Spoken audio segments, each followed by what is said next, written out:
everybody. How are you today? Happy Saturday. Yes, Saturday. Indeed, actually Saturday, despite what I wrote in my planner. I wrote down the proper things for what I was going to do today, but I, at the top, wrote that it was Sunday because I don't know. My brain decided that it was Sunday, but that all of my to-dos were my Saturday to-dos. And I don't know what happened, but hello, Detective Zen. Hello, Iron Trout. Hi, Elixir. Hi, Shadows of Life. It is Sunday though, for you maybe. It's still Saturday for me. And it is, it's a chillier day. It's a rainy day here. I think it's a rainy day. You know, I haven't actually had a chance to look outside. It was supposed to be a rainy day. Now I'm not gonna look outside. I'm gonna check my weather app and see what it says. It says cloudy. It says tomorrow's gonna be a lot warmer. It says today a mix of rain and snow with a high of 39 degrees, which I don't know what that is in the Celsius units, but 39 Fahrenheit, which is not very high. And yeah, it is rainy and was rainy earlier. Outside is overrated. I would agree with that statement. Yeah, 39 degrees Fahrenheit with rain and wind and potential wintry mix. Kind of unpleasant, yeah. So, whatever. I've been up and about and doing random things all day. I don't know. My angles are off. Whatever. I put in a little bit of work this morning on planning for not the pie stream yet, but I had in place as for myself a goal of making one pie a month and doing a blog post about it. The blog doesn't exist yet, so you're not missing anything, but so I was putting in some work on planning the March pie, and doing this will help me to figure out what I need to do the pie stream. So 3 degrees Celsius. Yeah, so pretty chilly. Although nowhere near as much snow as they were getting in higher elevation parts of the Los Angeles area yesterday. March of Pie.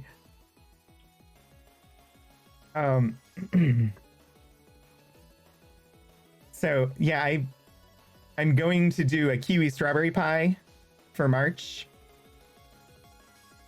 That was part of what I decided today was like, what pie am I going to do? Are there any special ingredients I need to order in advance? For this one, there aren't. But I've done this one. I've done a similar one once before, a long while ago. And I remember part of the process uses a potato masher, and I didn't like our potato masher, so I might want to get a better one. Either that, or instead of using the potato masher, I could potentially put the fruit into a Ziploc bag and use a meat tenderizer. Because I just need to mash it up.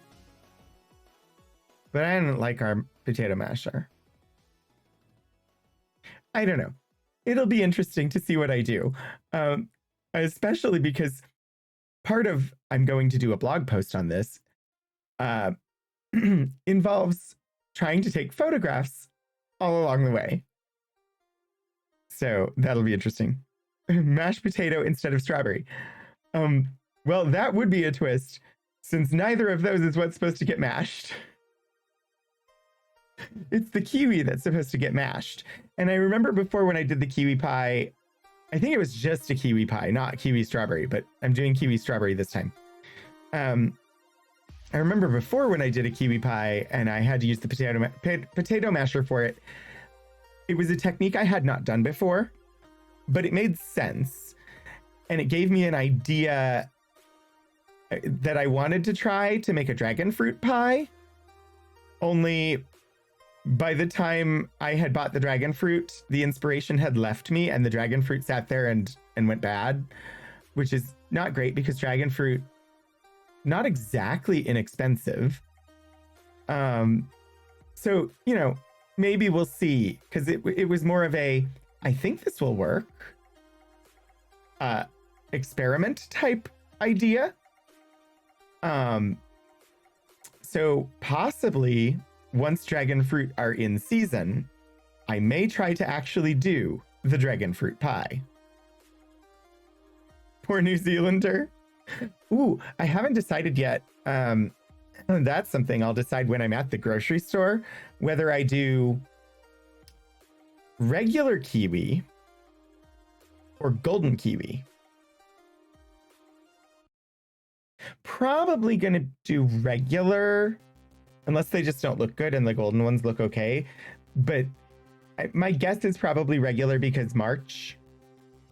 And in the US, March, the color green is sort of the signature color because of the go out and drink as much as you possibly can, because the stereotype of Irish people is that they drink a lot. And to celebrate that, we have a thing called St. Patrick's Day, where they dye rivers green and they serve green beer and they serve mint milkshakes because mint is green, even though the green color of the mint things is artificial, because the mint extract and mint flavors and whatnot actually are colorless or white. But anyway, sorry, I am rambling. Hi, Moody Mystery. It's good to see you. Really, almost everywhere has St. Patrick's Day?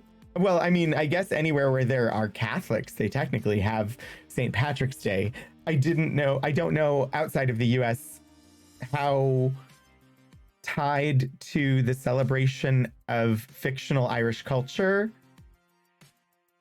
that holiday is. So on March 17, it is not Cry Me a River, but Die Me a River. Excellent, Moody Mystery. And indeed, yes. And I say fictional Irish culture because the entirety of the holiday and the way that it's treated in the United States is based on stereotypes about Irish culture, rather than actually celebrating Ireland and Irish people. Kind of the same way that when Americans celebrate Dia de los Muertos, they're not actually celebrating any Mexican holiday.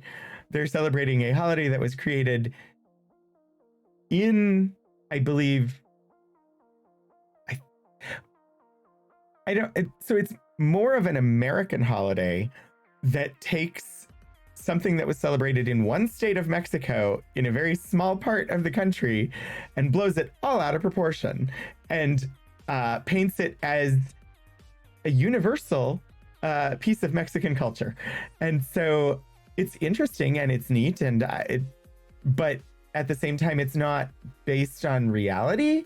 It may have grown in popularity within Mexico since it was first invented, but when it was first invented, most people in Mexico had never heard of it. So looking forward to seeing some shenanigans.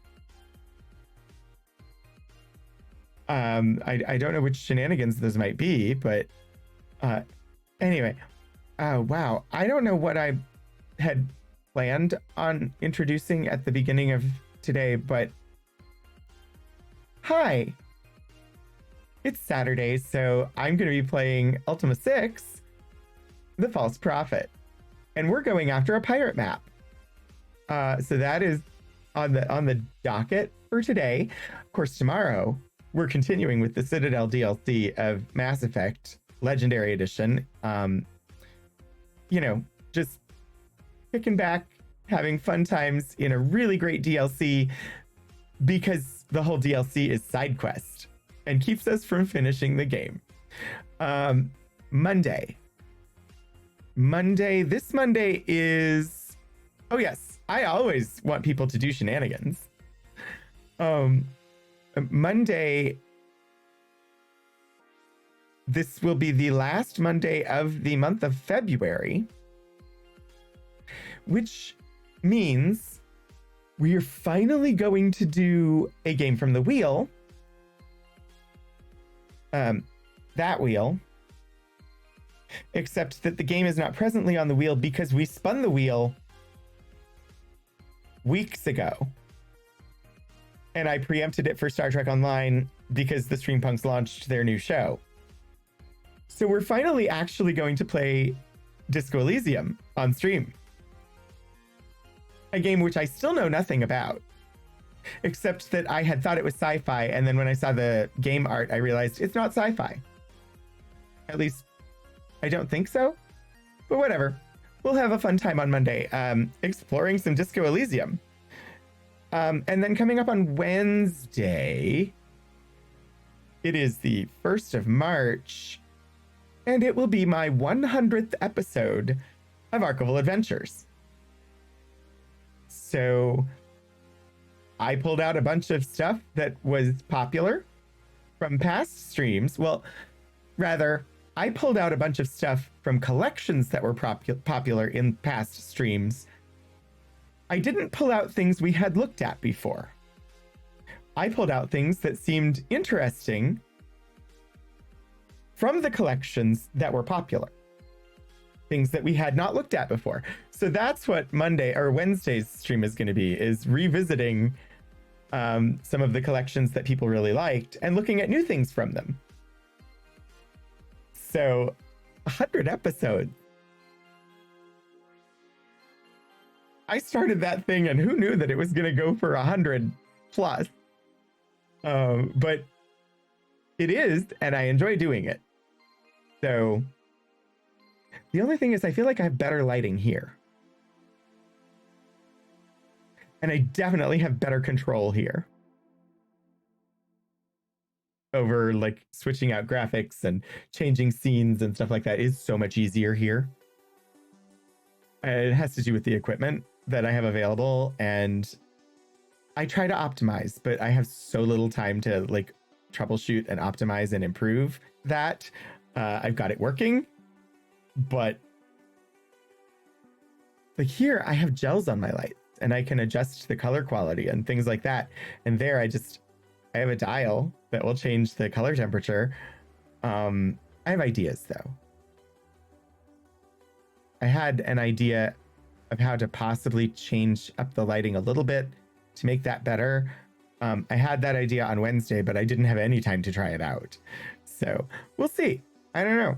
So what do you all have going on?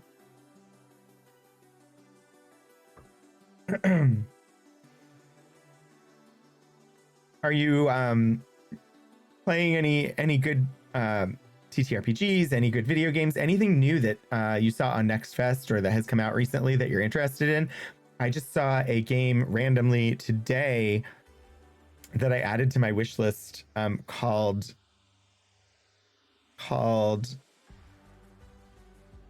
Dreams in the Witch House. It's like a point and click RPG open world thing based on a Lovecraft story. We don't like Lovecraft, but the stories are okay generally. And I just saw a couple of minutes of like the preview of it and it looked really good, so I put it on my wish list. You're shooting Iconians in STO. Congratulations. Have fun with that. Star Trek Online is a lot of fun. I'm still trying to, I've been playing it now. I don't know when I first started playing it, but it has been a long road getting from there to here. It's, I've been playing it for at least 5 years, maybe 6, which is not very long in the life of that game. It's just had its 13th anniversary, but I still don't really know how to know if I'm building a loadout for a ship properly to best optimize the use of that ship. I've tried to learn. I have not learned. I'm like, hey, this is a purple quality item. I'm going to put it on there. Does it do damage per second more than what was there before? Okay, let's put it on the ship. Do I like the effect? Oh gosh, this one makes you sit there and you're completely frozen for like 60 seconds while it powers up before it shoots. Well, I didn't like that, so I took it off the ship. Things like that, where I'm like, I just play it by how I feel when I'm playing it.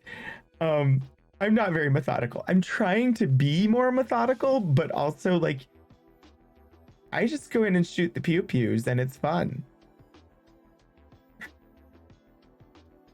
So, yeah, then, you can either, so there's, I don't know if you're a member of the Whimsy's STO Discord. There is one, like a whole Discord just for STO for the Whimsy, like, fans. But there's also a channel in the Streampunks Discord. And if you just shoot a note there, asking to be added to the fleet, somebody can add it to you. Like if I'm around, I can add you to the fleet there. You know, when I'm in the game or whatever.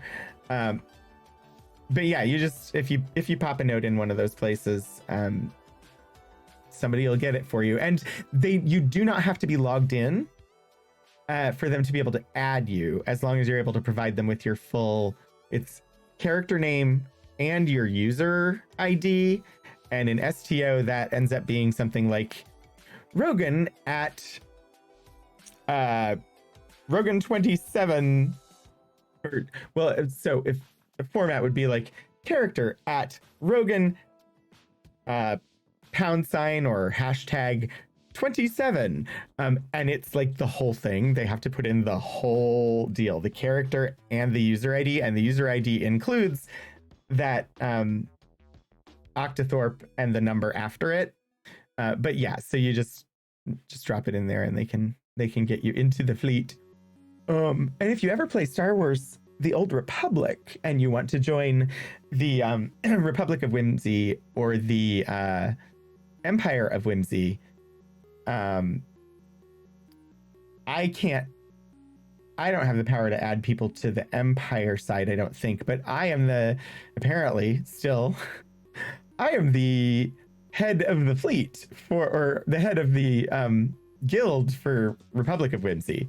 So if you ever play there and need to be added, you shoot me a note and I can get you added. That one, though, you have to be logged in for me to invite you. So anyway, how about I bring up the video game? And also, if anybody else had like updates. Right now, watching a great stream. We'll be grinding Murphy's Ghosts in Wizardry 1 later. What is Wizardry 1?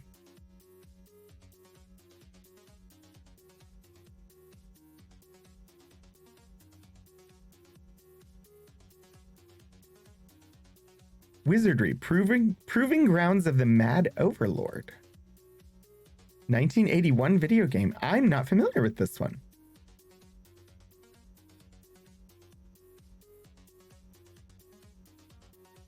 Wow, it's been a couple of years since we were playing a game with those kinds of graphics. Neat. I wasn't familiar with the Wizardry. Like,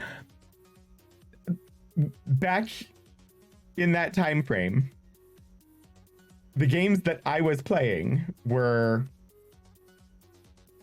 things like Ultima. Well, I wasn't like this. I wasn't doing Ultima yet. I didn't really get into Ultima until Ultima 5. So, but oh, Brain. Come on, Brain. You're playing the NES version, which has better graphics. Like, I don't think we were, my house, we didn't really do video games as early as like 81. I'm going to bring the game up on stream. I can talk about this while I'm getting the game going.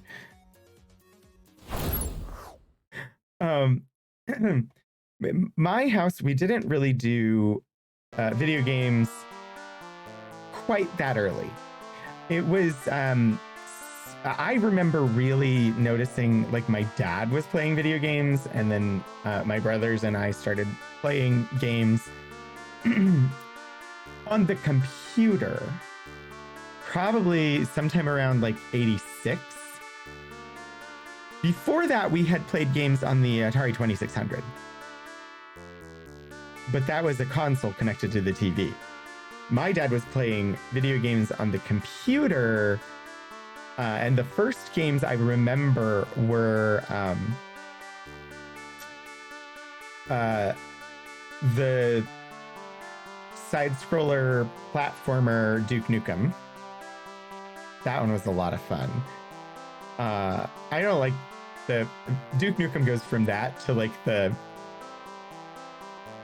more Doom / Quake style game, but it started out as a 2D platformer. It wasn't really a side scroller because it didn't scroll. Are they still a side scroller if they don't automatically scroll? I'm not certain. But like, that's one of the first games that I remember. That and Acquire. Acquire, which I just saw something that I just saw an article about that they're maybe making another version or an updated version of Acquire. Acquire is basically like a board game where you're running hotel chains and you're trying to take over the other hotel chains. And once there's no more real estate to expand to, the game ends, and whoever has the largest, most profitable hotel chain wins. But it was definitely one of the first video games I ever played.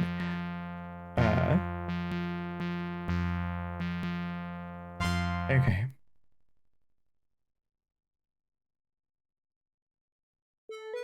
It is not Monopoly, though. Like, it is...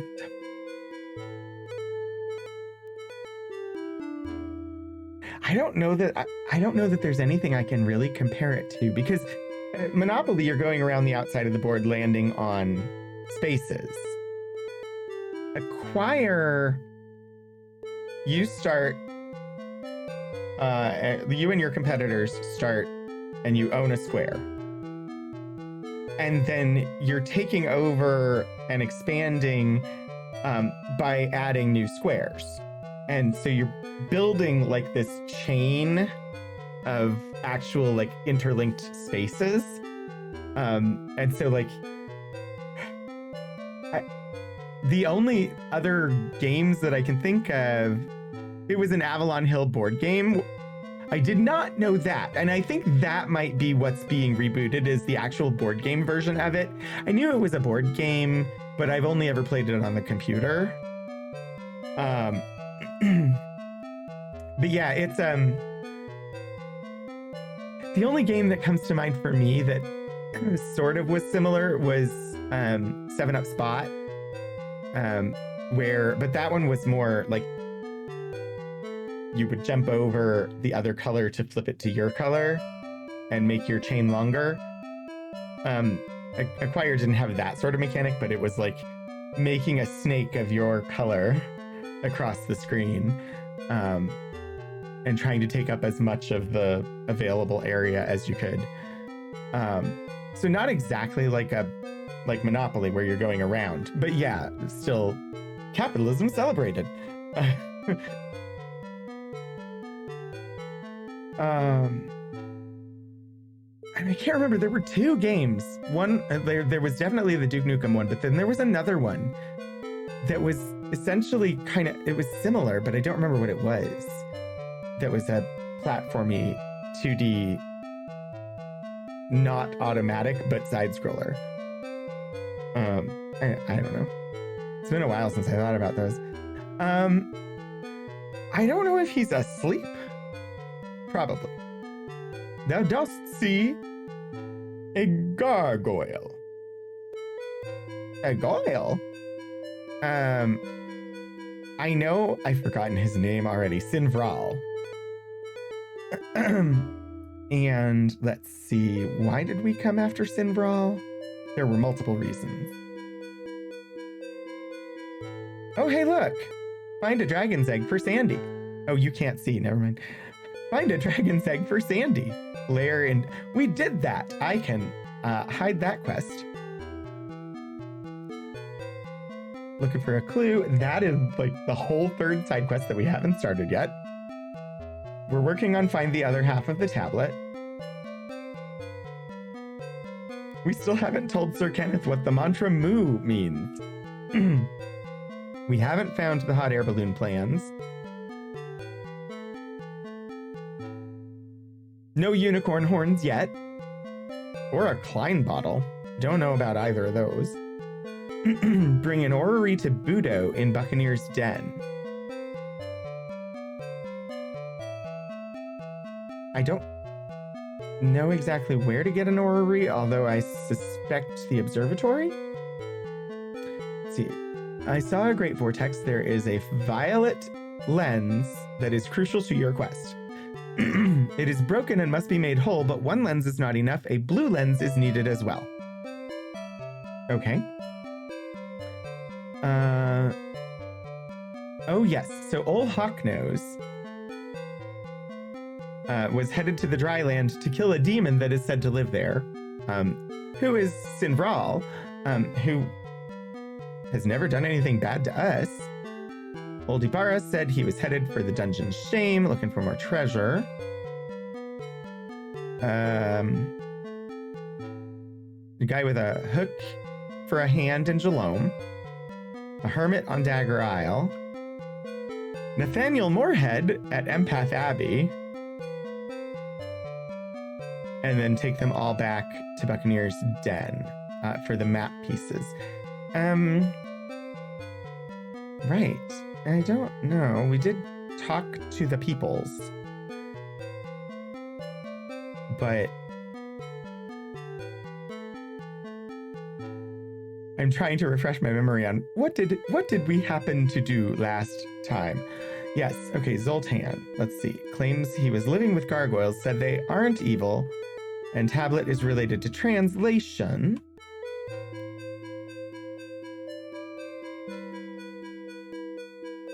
We were coming here to make sure that Sinvral doesn't get killed, I think is what was happening. And plus we had to come here anyway, because we need that piece of the map, and Old Hawknose has it and was coming after Sinvral.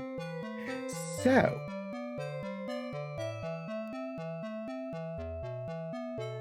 I think we just need to wait for Sinvral to wake up.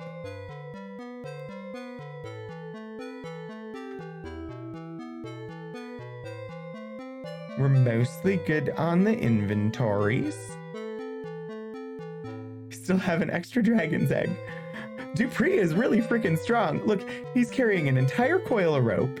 He's carrying a dragon's egg, and he's carrying a skiff. Does he fear a crocodile with a ticking stomach? I imagine he does, Detective Zen, but I don't know for certain. And then YOLO. YOLO! I think there's a command for that. YOLO has some extra armors there that we picked up because we were going to sell them. We got them in the Dragon's Lair, but I don't know who to sell them to. I think we have a lot of invisibility rings. Yes, there is the YOLO command. And yeah, I still say Dupree, but it was very, very much conveyed to us that it is Dupre. And yes, the game did not give us a pronunciation on Chemino Salé Dacil.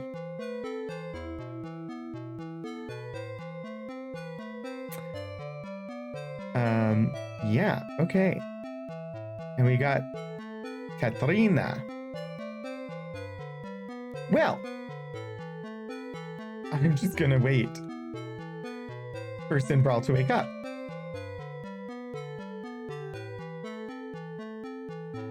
I love that I can just make time advance. I have the power. And by the power of Grayskull, I am Captain Planet. I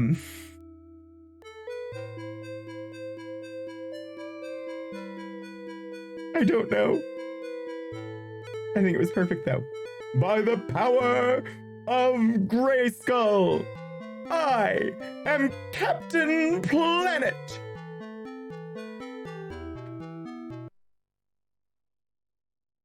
Perfection. You see the demon, Sinvral. Okay, is it a gargoyle or a demon? A gargoyle or a demon? They're like, I had presumed they were different, but apparently gargoyles are demons. Good morning, my lord. What seek you? We already know your name, but I'm going to ask anyway. I am Sinvral.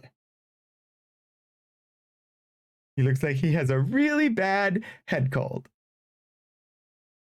I mean, well, he does seem like he might have a fever. I just look at how red he's gotten. Yeah,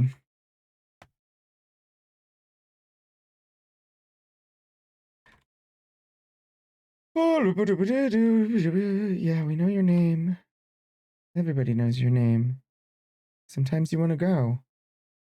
Job. No job, my lord. I am free to wander where I wish. Thank you. Thank you.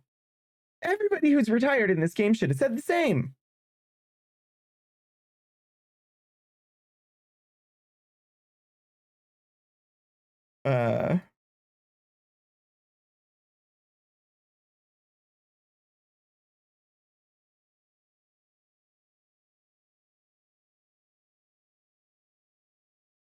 Free. Among my people, those who can fly rule. Well, I mean, it does rule to be able to fly. I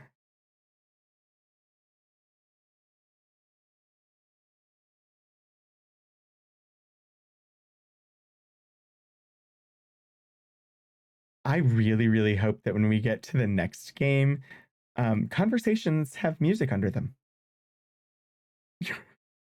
Because this dead silence when in conversation just frustrates. Though I have wings, I cannot fly. So I was a slave.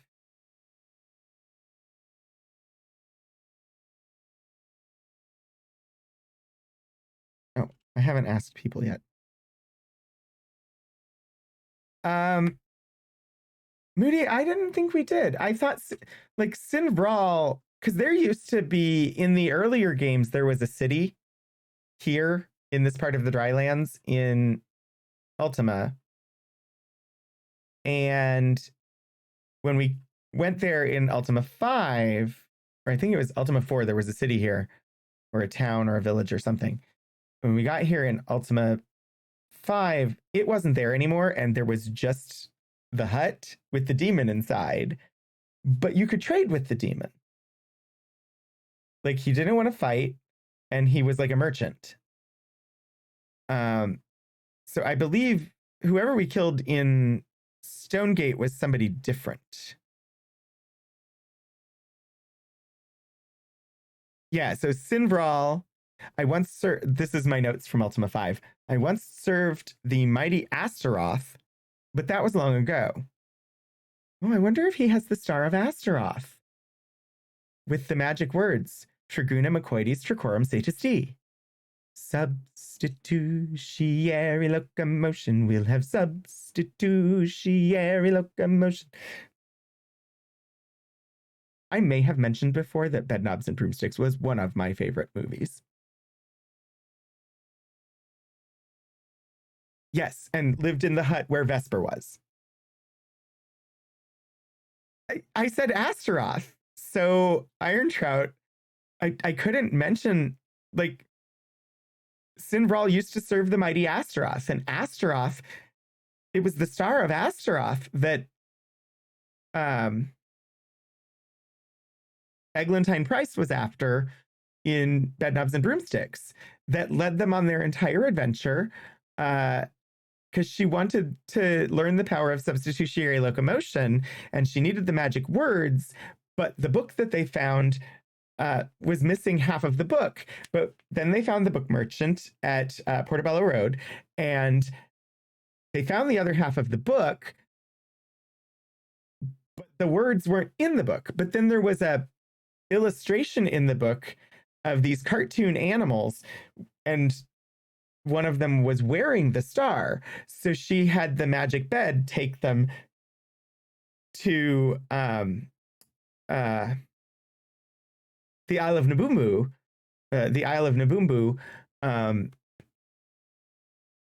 or wait, no, it was the kids' book that showed the illustration. But anyway, they had the magic book take them, or the magic bed take them to the Isle of Nabumbu, which happened to be like, they had the whole bobbing along singing a song on the bottom of the beautiful briny sea song, because they landed in the lagoon. But when they went to the land part, they managed to steal the Star of Astaroth from the king, and use the bed to get away. But when they translated from the imaginary cartoon world back to the real world, the star dissipated into magical dust. But I think it was one of the kids that remembered what the words were. I don't remember who, but they remembered, they got the words that were printed on the star of Astaroth, which were Triguna Macoides Tricorum Satis Dei.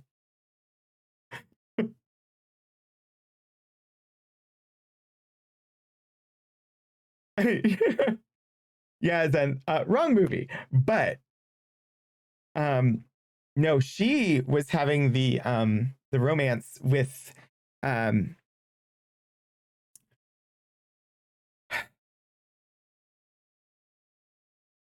with the actor who played the dad in Mary Poppins. In Bedknobs and Broomsticks, he was the, like, romantic lead, I guess. I don't know. But yeah. Anyway. Yeah, I don't know. I don't remember who it was that we fought at Stonegate. But it wasn't Sinbral. Sinbral was good. Wow, a whole digression into Bedknobs and Broomsticks.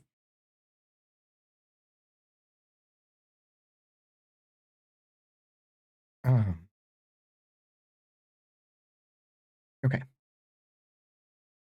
Brain. Where was I? Okay. So he was a slave. Here, I am free. Okay. People are people. So why should it be you and I should get along so awfully? Incidentally, as I quote Depeche Mode lyrics, Depeche Mode has a Discord server now. And I may have joined it last night. I say that like it's a challenge to get distracted by a musical. It is in no way challenging to get distracted by a musical. It happens quite often on my stream.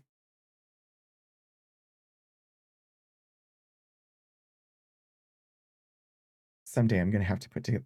Oh, man. I'm having ideas.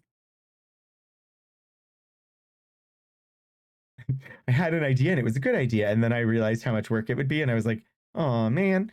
But whatever. I am not a demon, though humans think so. I am a gargoyle.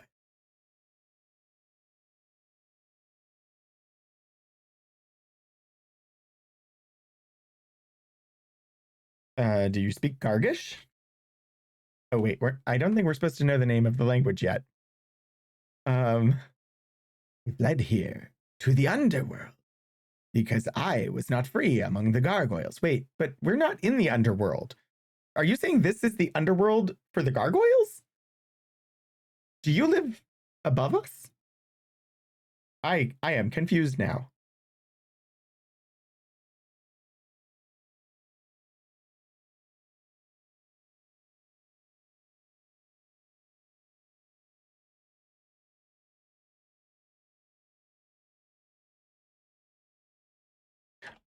Although I wonder if this is like the beginnings of the setup for Ultima Underworld and like those two games. Um okay, so fly. Fly, fly, you fools.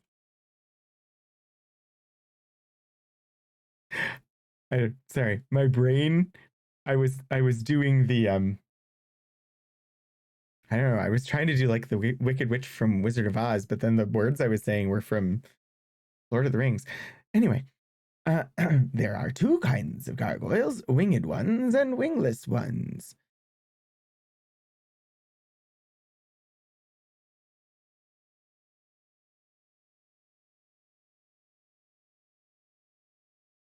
This sounds like some modern well, yeah, no, okay. It was like this sounds like Critical Role Draconian what are they called? The Dragon Folk um lore. Dragonborn. Dragonborn? I know my brain wants to go draconian, but that's Dungeons or Dragonlance. Wingless ones are mute and unintelligent. They do all the manual labor. Uh, hmm.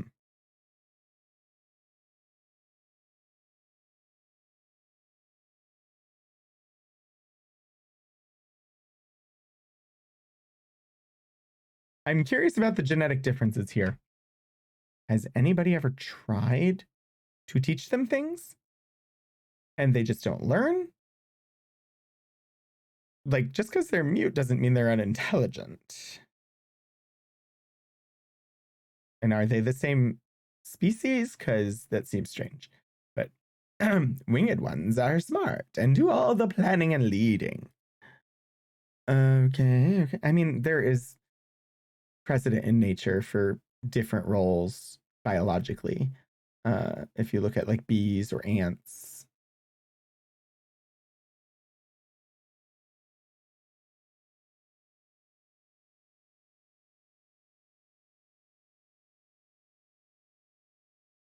Dragon blood and ravenite. Yes. Thank you, Shadows. And being able to fly is to them a sign of intelligence.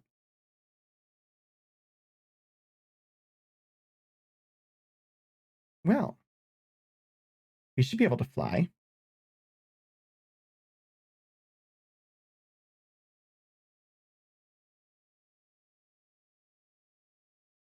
All we need is a hot air balloon, right?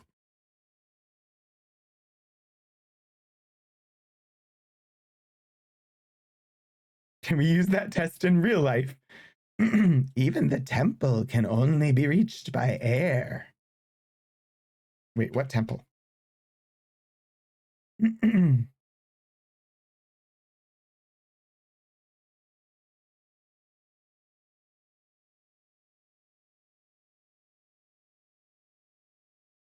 Let's ask about intelligence. Yes, a strange concept this. Yet, as some in Minok can tell you, flying can be achieved by anyone. Um,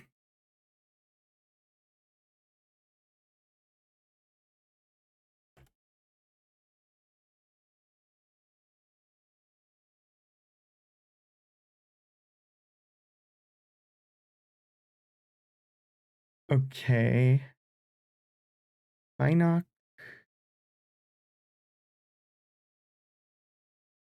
Sacrifice. Yeah, it's Yeah, Michelle and Minoc. I don't need more notes on that. I know that one. Although Minoc, sorry, Flight and Minoc just made me think of Star Wars. Um,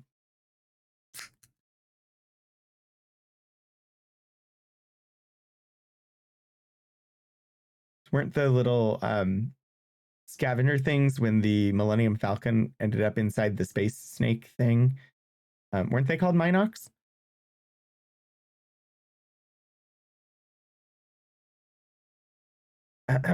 The Great Temple of Singularity held the Codex. The Great Temple of Singularity?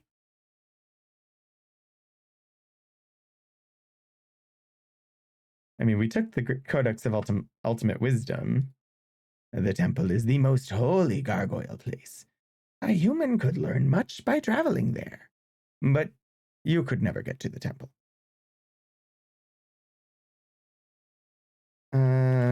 Temple, most holy place for gargs. Human could learn a lot by going, but you couldn't get there. Okay. Not only is it deep below the surface, but it can only be reached by flying. It's deep below surface and can only be reached by flying.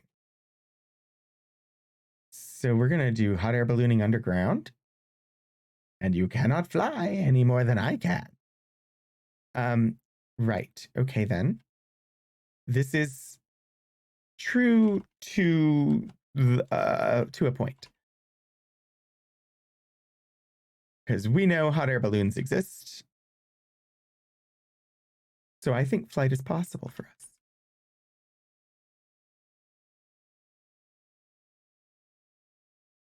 What do I need to ask you about to find out more about this map?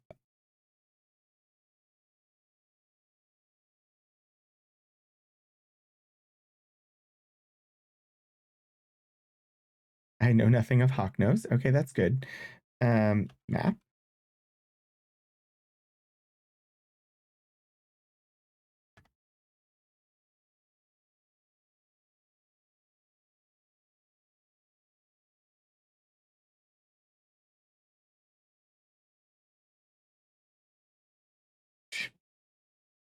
You're not going to know balloon.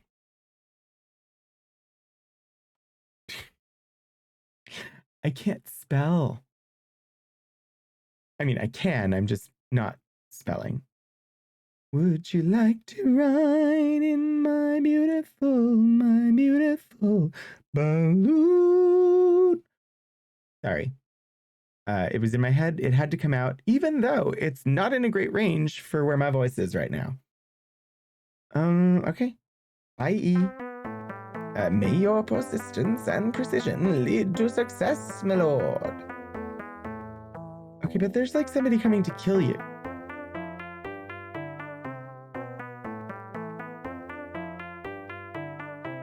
I don't know what we're supposed to do about that. I figured coming here and talking to you would give us the opportunity to take care of that.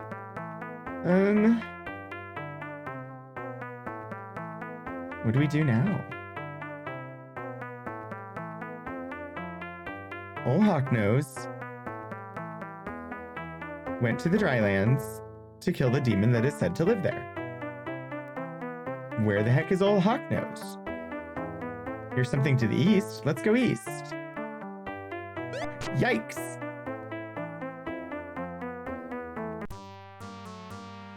Well, we went east. And we found some giant scorpions.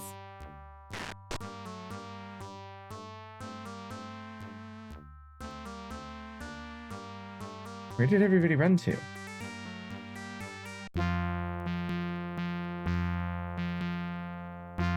Oh, I had them set on retreat, didn't I, from the dragon fight? I'm now exploring the dryland. Something to the north.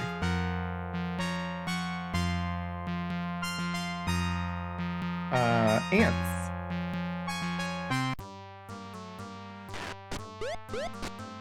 They are giant. Or maybe gigantic. Certainly, they're full of ant-icks.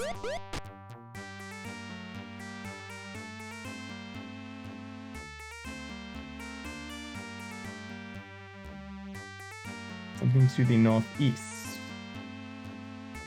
Hello?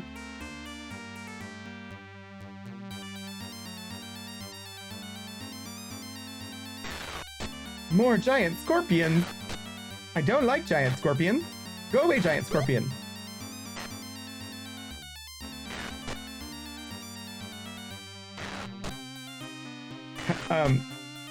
Where did everybody else go? Get over here, people. Can't you see that I'm fighting giant scorpions?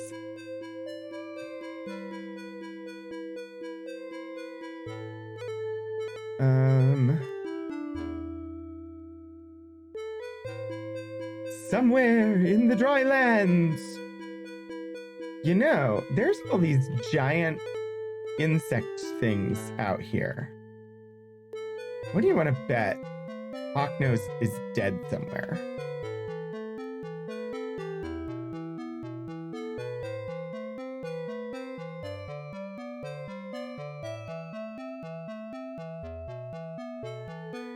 There's a hole in the bottom of the desert. I save game. This is the ant mound.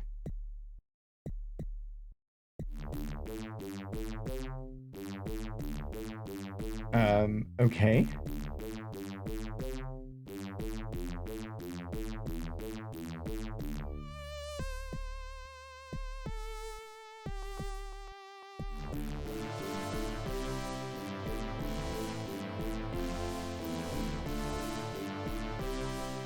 Sorry, I had to sneeze.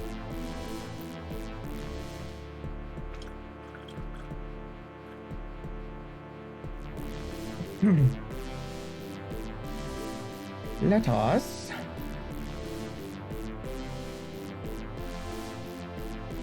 learn. There's a hole in my desert, dear Liza. That's how we ended last stream.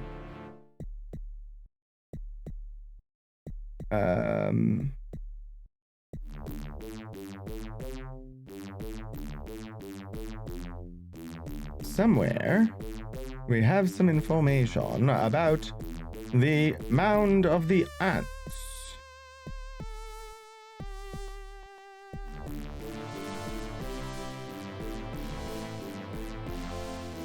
The ant mound.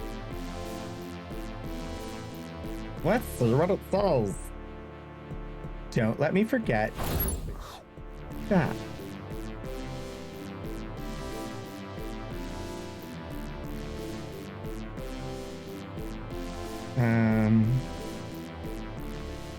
Right, so we're somewhere on level 1. Somewhere at the Bonaventure Hotel. And then so there's a level 2, and there's a level 3, and there's a level 4. Now, my friends will tell you that I was drunk and imagined the whole thing. But I really was all the way down to the bottom of this place. All that started out at the Shrine of Sacrifice. Don't ask me how I got there. That's a long story in itself, and one I don't like to think about.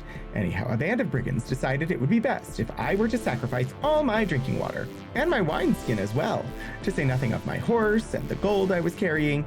I tried to make it out of the desert on foot, but was already thirsty when they surprised me at the shrine, and I soon collapsed from the heat.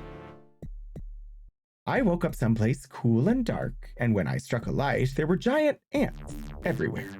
Now, some say there's a fairy godmother who looks out for all bards. If there is, I'm sure she was working overtime that day. Not only had I recently received a ring of invisibility as a gift from a lady friend, but I managed to sneak it into my boot before the brigands noticed it. I put that ring on in a mighty big hurry, I can tell you.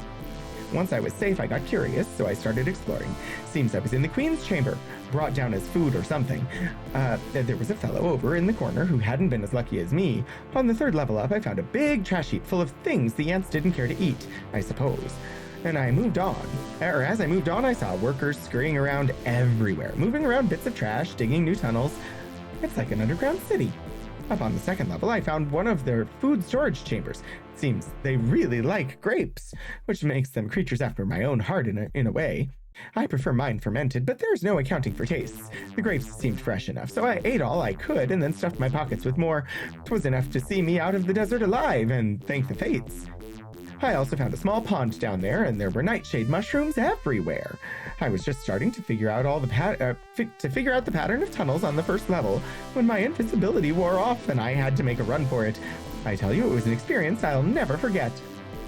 Though they will attack you to protect their home, there is no evil about the giant ants. If you would spare their queen, that would be an act of great compassion. Does that mean she looked like she was wearing only one boot? Are we talking about the Ant Queen?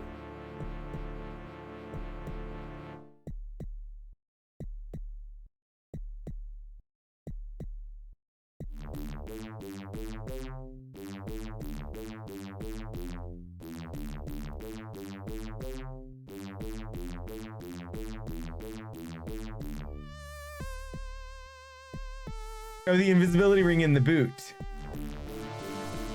I don't know. I presume not. I think they have to be worn in order to function properly. And I don't mean the boot. Although, probably worn boots would function properly. I don't know.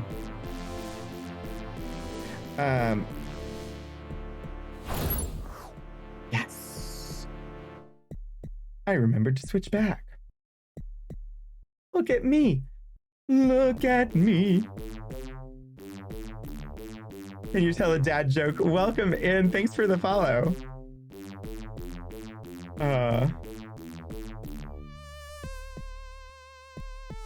Okay, where am I? I think it's time for a little light. Or a lot of light. You know, I have lots of reagents, so we're just gonna make things a little brighter in here. Hello. So Ultima 6, that was the clue book. I got this version through GOG, and so downloads accompanying the game through GOG were the map, the reference card, the manual, the compendium, and the clue book. The clue book actually has a narrative walkthrough of the entire game, which we have not been relying upon, though I have consulted it at times when I got stuck. Yeah. Yes. They include... I think their intent is to include all of the printed materials that were available for the game, whether or not they were part of the original contents of the box. I don't know if the clue book came in the box for Ultima 6 or not. There was, I don't remember if it was it Ultima 4? Or it was either Ultima 4 or 5. I think. There was one of them, one of the previous ones, where there was a document that was necessary in order to finish the game that did not come in their downloads packet. And I would never have figured it out unless chat had told me, hey, there's a document you're missing.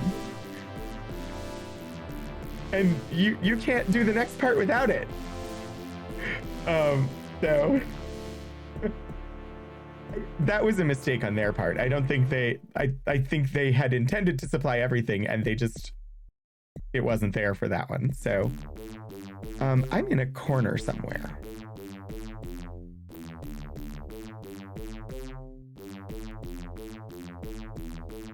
Ah, okay. I know where I am.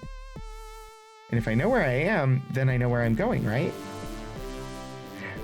I don't actually know where I'm going, but we're gonna go this way. I think ultimately I'm trying to go down a level, but I don't see any down ladders on the map.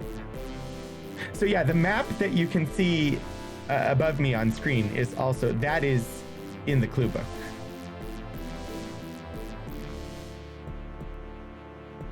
I don't see any downs. I see another up. Incidentally, I wonder where that up goes.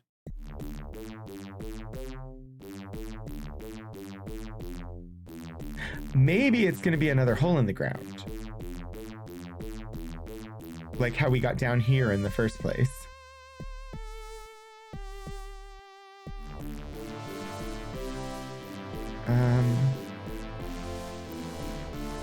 I'm guessing the really large chamber. Oh, hello, little ant. I am not presently invisible, so that means sorry, but you're gonna go away. Maybe. That is if I can actually hit you with anything. That was a waste of lightning wand energy. Wait, are there ants behind me now too? How did Jana get injured? Who's injuring Jana? Is Jana poisoned or something? No.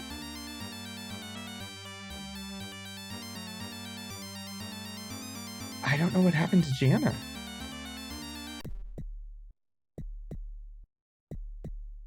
Huh. Oh, hello, ant.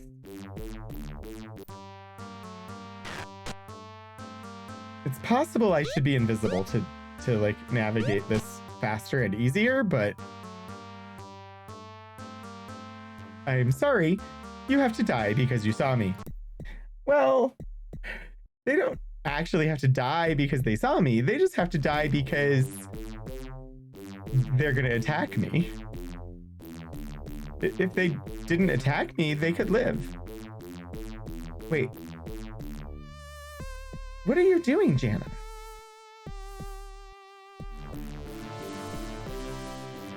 Seriously, what is going on? Why are you frozen?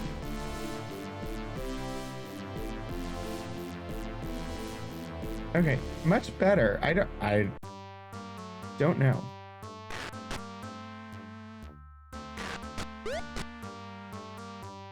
Now Iolo's been attacked, but by what? Is there something invisible around me? I thought there were just ants in here. What? Can the ants spit?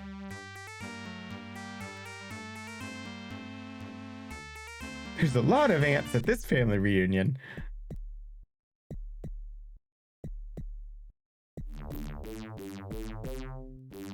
That must be why they're like, there are a lot of aunties here. They're trying to make sure that their nieces and nephews get fed properly, so they need lots of sources of meat.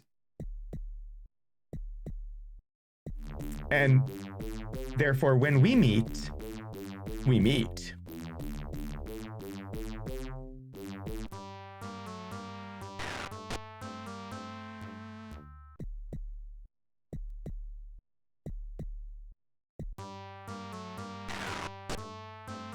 I love that lightning wand. It's pretty good here. And since everybody's already at max level, I'm not worried about like experience points. Okay, yes, I was right. In between these columns. Another hole in the ground. Level 2. Save the game. Save the game. Alright. Ooh, it looks like there's a hole down to level 3 not far off. So it was mentioned that there was Lake. Do we care about the lake? You can't have any pudding if you don't eat your meat. How can you have any pudding if you don't eat your meat? I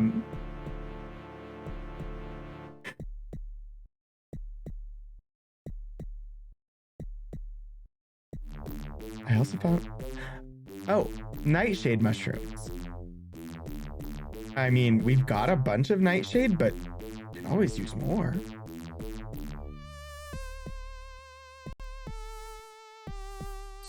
So let's head eastward and see about nightshade mushrooms near this lake.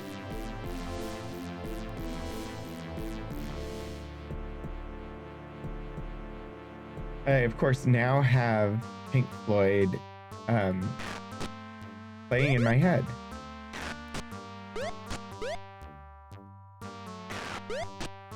How are you getting hurt all the way over there? I truly do not understand. Nightshade mushrooms.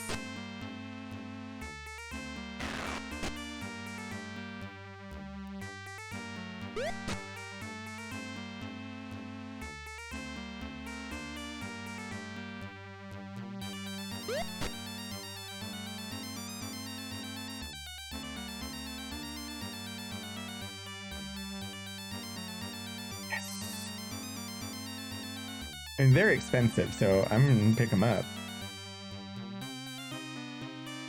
More nightshade does not hurt. Unless there's not mushroom in your inventory. Excellent. Although I meant to get the mushroom, not attack it with the lightning rod.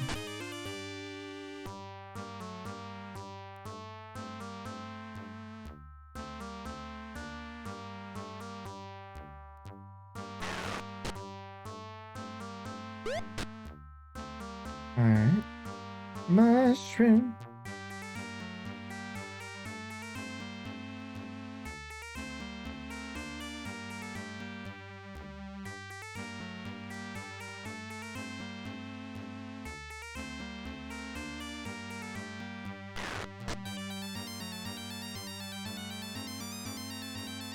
And for any of those fans of the Stream Punks out there, since I know there are some of you amongst the chat, it looks like Eric just started up an anonymous Ask Me Anything, posted about it on his Twitter.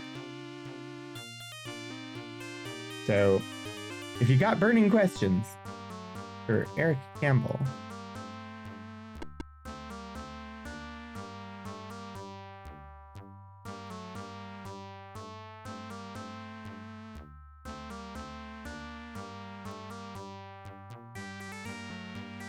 my watch says there's an anonymous Ask Me Anything happening.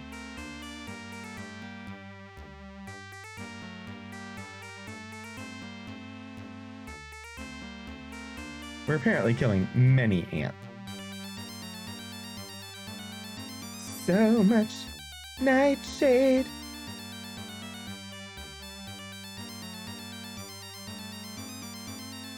I can't regroup. Oh, can I? Yeah. Where is everybody? 2, 4, 6, 8. Yes, whole party. Can you tell a joke? Eric Campbell is one of the founders of the Stream Punks, which is a group of primarily Geek and Sundry alumni, although they've sort of expanded beyond that now. But they do tabletop role-playing game actual plays on the internet. He was the game master for Shield of Tomorrow, as well as Eric's TBD RPG on Geek and Sundry, along with being involved in other projects over there, and then has done a bunch of things as part of the Stream Punks since then.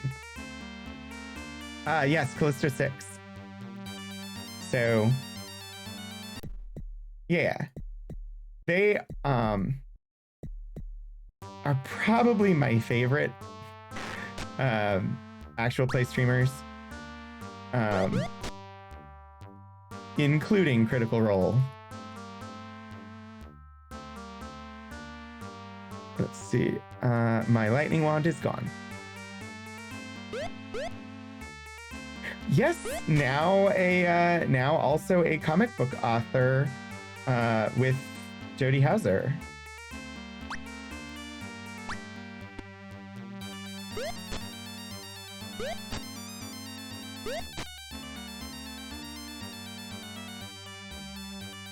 They were co-authors of Dawn Attack, based on some Frank Frizella, I think is the last name, art. And those first 2 issues have come out, and the 3rd one should come out the beginning of March, I believe. I'm doing pretty good here. I know nothing about comic books. So the fact that I remember anything, I actually have bought. I haven't read them yet, but I have 2 of the covers for issue 1 and issue 2. But I bought them more to support Eric and Jody than I did because I wanted comic books. Most of the Streampunk stuff can be found on the Geek and Sundry or YouTube or Q Times YouTube channels. Yeah. Although their current show, which is Clear Skies Perseverance, which is Star Trek Adventures actual play, is the live episodes happen on Cryptic Studios Twitch channel, which is the official Twitch channel for Star Trek Online. But the VODs going up on YouTube are going up on the Streampunks RPG YouTube channel.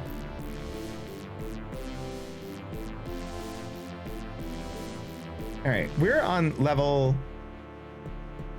3. And I don't know where we are. I don't see a ladder. Oh, are we? No. I think we're in the middle of the big room up in the northeast at level 3. So I think if we go south, wasn't there something about a giant junk pile on level 3?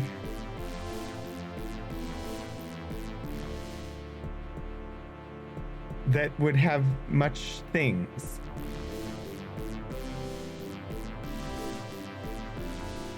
Third level up, I found a big trash heap full of things the ants didn't care to eat. We're on level 3. Where might this big trash heap be, I wonder? We can but explore. Yeah. The majority of people here might be fans of the Streampunks. I don't know if it's visible in the current crop of my video, but over my shoulder there's a Streampunks logo.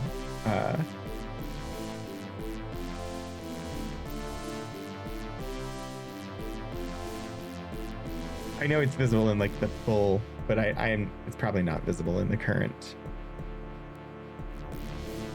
Might is an understatement. Okay.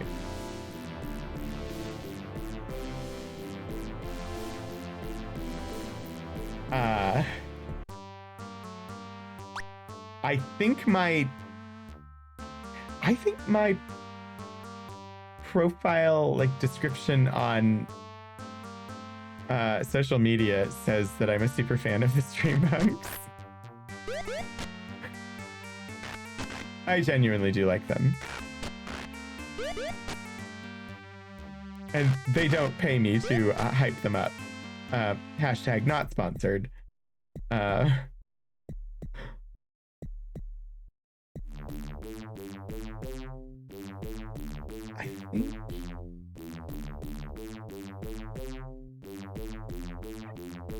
think maybe I don't have any idea where I am on this map.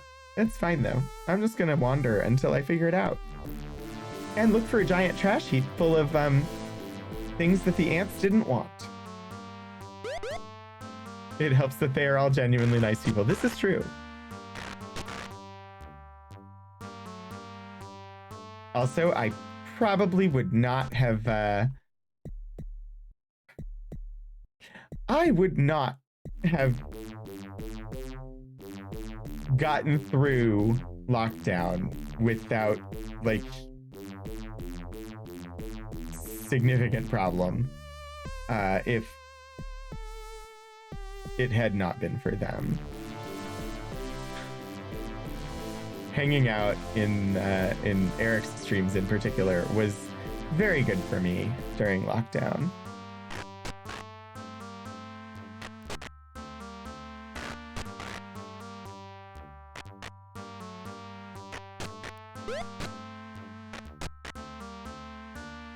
Come on. Hello, little ant. Oh, wow. They died so much faster when I had lightning wand. The boomerang is nice, though. Okay, so trash heap wasn't there. I wonder if there's an odd symbol on the map. Maybe that's Mrs. Trash Heap. Oh, wait, this isn't Fraggle Rock.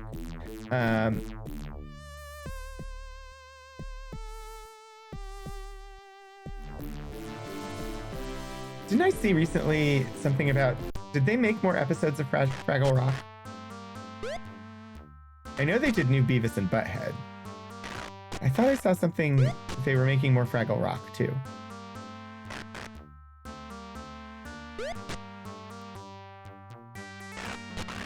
Yeah, that was what I was thinking, Iron Trout. A gold nugget.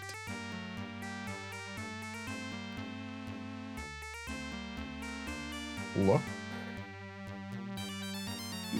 He's just failing. Don't care about failing.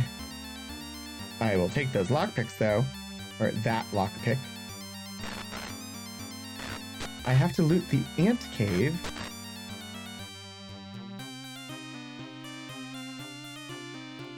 I'm still thinking we're gonna find old Hooknose or Hawknose or whatever his name was down here. A dead body. Wonder if that is Hawknose. Get Black Pearl. Move over to the dead body and look again. Did not find anything when searching. I found the trash heap.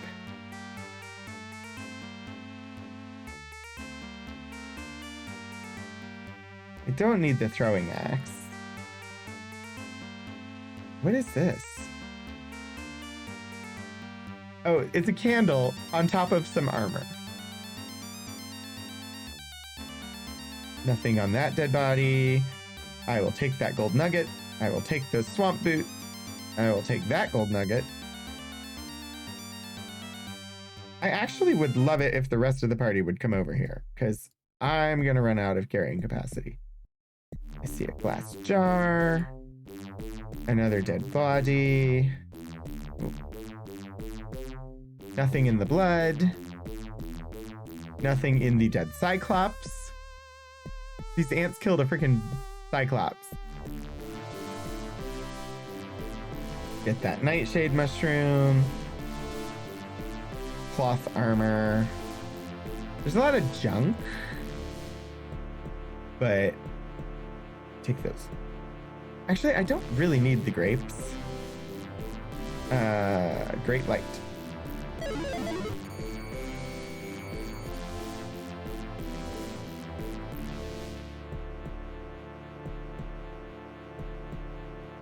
Is there any reason we would need the gavel? Plate. I don't know of any need for a gavel. Not like anybody in you was like, we've lost our gavel.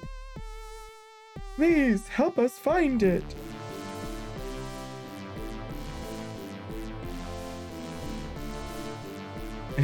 If you became a judge.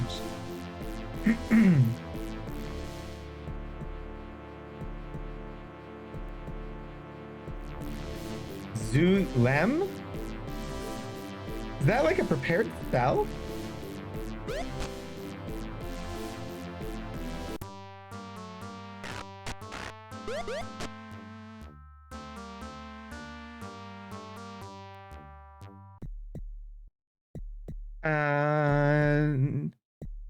Spells. Spells.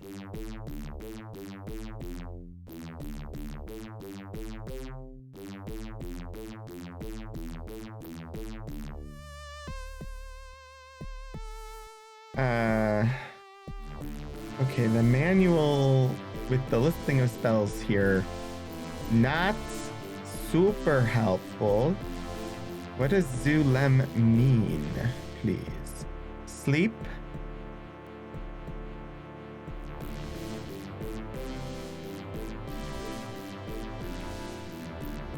And I don't know because Lem doesn't really, like, they don't even have it defined on here.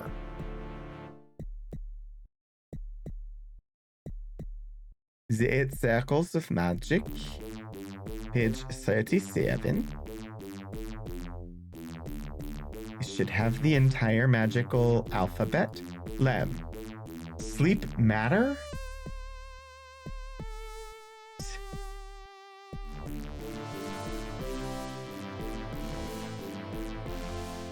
Say who? What?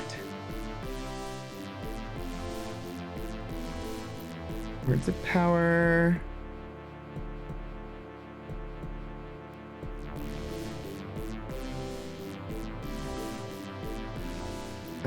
Spell list. Spell list.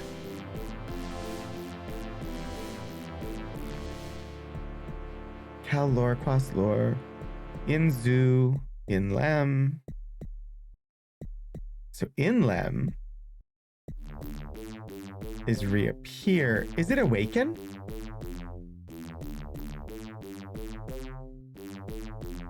I could.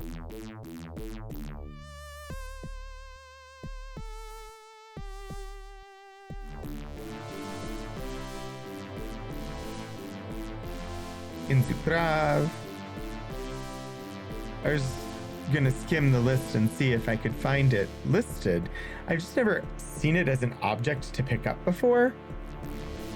This is the first time I've had that happen. And I was like, wait, can I like use reagents and put together spells to be like carried around? Is that a thing? Oh, you know, maybe that's a thing. Yeah, maybe it's sleeping powder. Huh.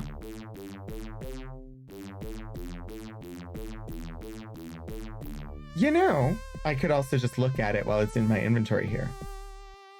Nope, that did nothing. That helped in no way. What if I put it in my hand? We'll attack with it next time we attack. Sure, why not?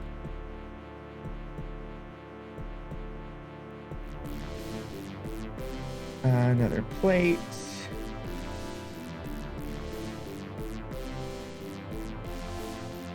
And we're just in the big room. Okay, that's where we came up from.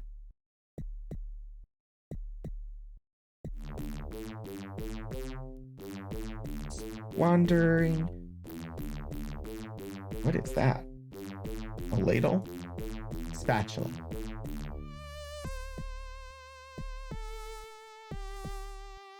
Hello there, Ant.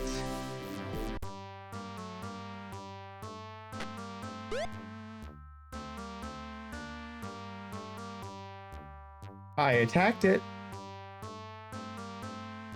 I have no idea. I think it might be asleep. I do think you were right. I think it was sleeping powder. Well, if I ever find another one, then we'll know. I'm okay with losing it. I'm not terribly worried about not having it. Got a loot. There's a loot in the room full of loot.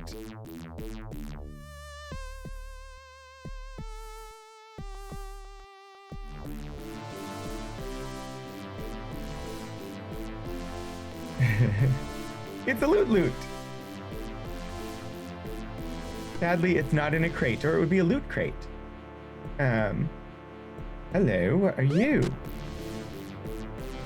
Hello. Cloth. It's just cloth. We'll probably pick it up. Because, again, I've never actually seen cloth to pick up in the game. Plus, if we're making a hot air balloon, I could see needing the cloth.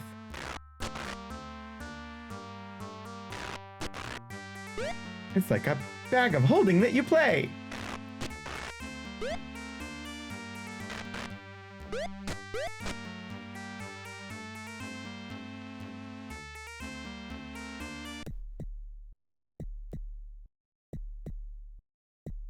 You know, if it's strung with steel strings, then taking it would be like stealing songs.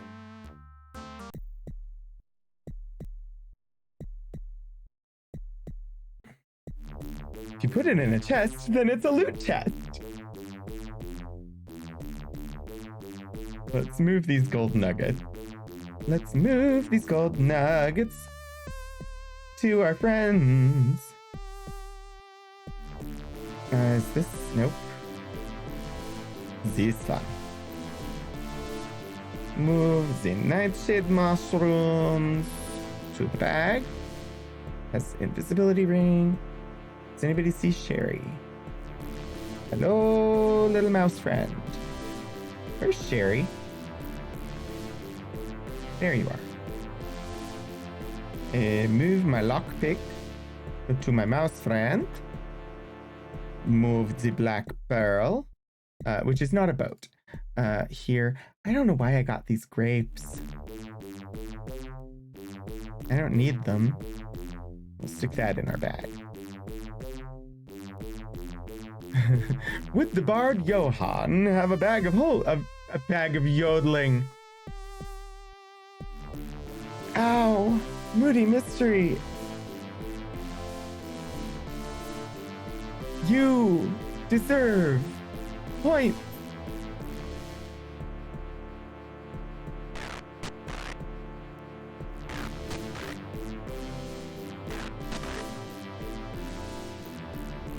I don't know if Elixir is around to bestow them. Points are the only way that we can dispel the a sheer wonder at that statement. Yes, points should be working. They were working the next day. I don't know what was wrong with them. Something about Stream Elements was just not functioning properly. I'm probably going to move them over off of Stream Elements onto Mix It Up, because I can actually name them on Mix It Up and I can't on Stream Elements. They're just points on Stream Elements. But if I move them over to Mix It Up, I can actually call them pun points.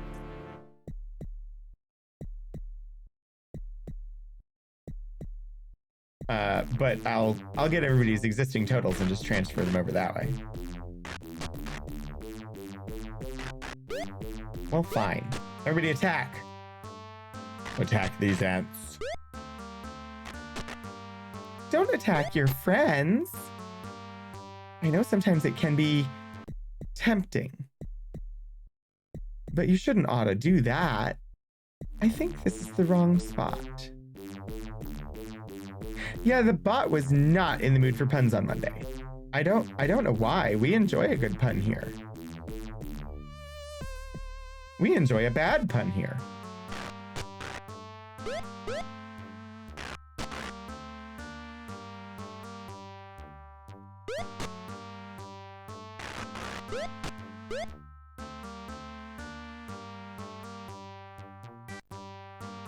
Because we don't mind when people play with their words.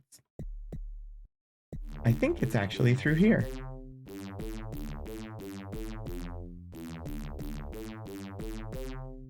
Some puns are terrible. It's like a punch in the gut.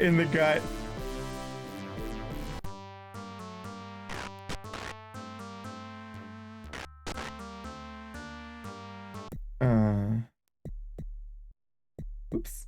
Page down apparently makes me move. I thought I was hitting 7, but I was hitting page down. Okay, there's a lot of ants over here. Incidentally, this is not triggering me, and I'm surprised by this.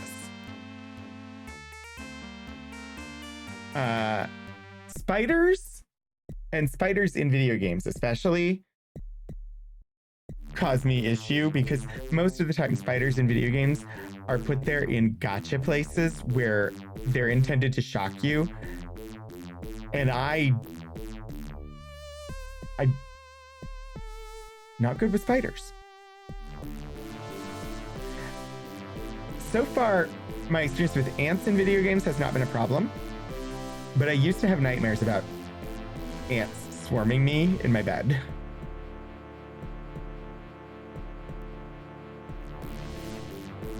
People who eat alphabet soup play with their words. They also eat their words. This is true. I'm going to save. Whoops. Save the game. Everybody gather around. I have no idea what accent I was trying for, but I failed on every single one that it could possibly have been. Yo, y'all gather up now. Yes, I am aware of that moody mystery. I have interacted with some employees of that institution at conferences, and I do not enjoy having any interactions with that school and having anything that, yeah, no. The people that work there are great, and I was like, I could never work here. I could literally never work at that school.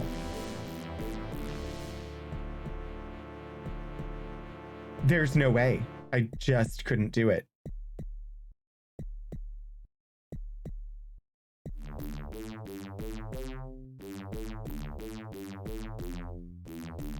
Mass Invisibilia.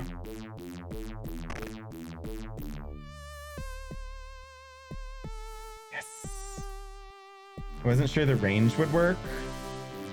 I'm actually gonna save again. And let's go down the hole.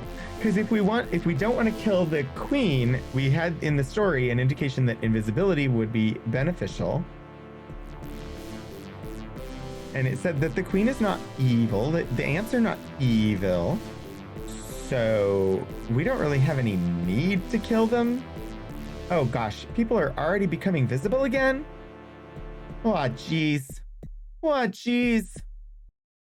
Well,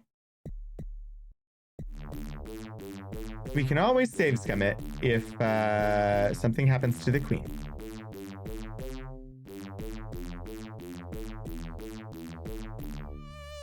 If I need to like go one person ahead in order to not have the problems. Was there anything else I'm supposed to be looking for on the 4th level other than like I'm trying to find this guy's body? I assume it's going to be in the Queen's Chamber. Queen's Chamber brought down as food or something. Another fellow over in the corner. I'm guessing that's who we're looking for. Yeah, and that's all that's mentioned about the 4th floor. Sir, 4th floor. The 4th level of the dungeon.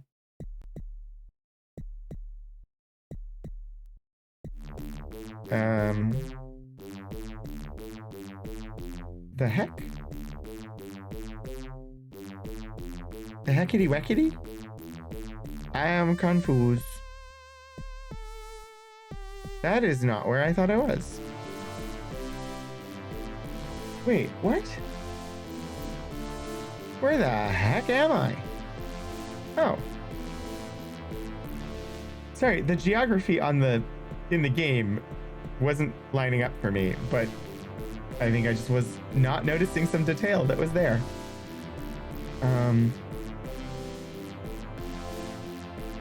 Right. And if it goes this way, something to the northeast. Oh boy. A mistake.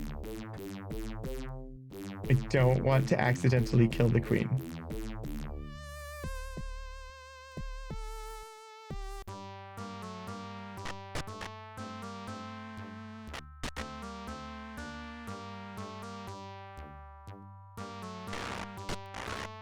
And I feel like we're probably getting closer to the queen's chamber.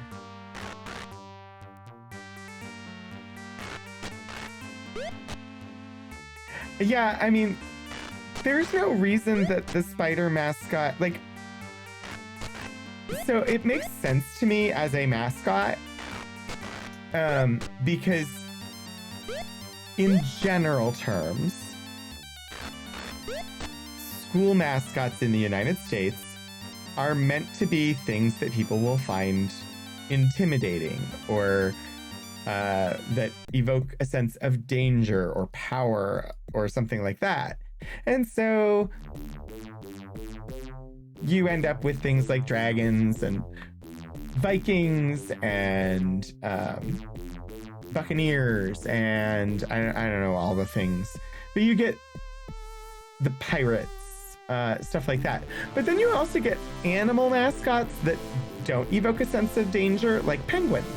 Although penguins can be freaking dangerous. And then, like, DC's basketball team used to be the Bullets. And people were like, this is glorifying guns. And so DC dropped the name the Bullets and renamed it. They had I don't remember what all of the, like, possibilities were for names, but it was a community vote type thing. And so the community voted, and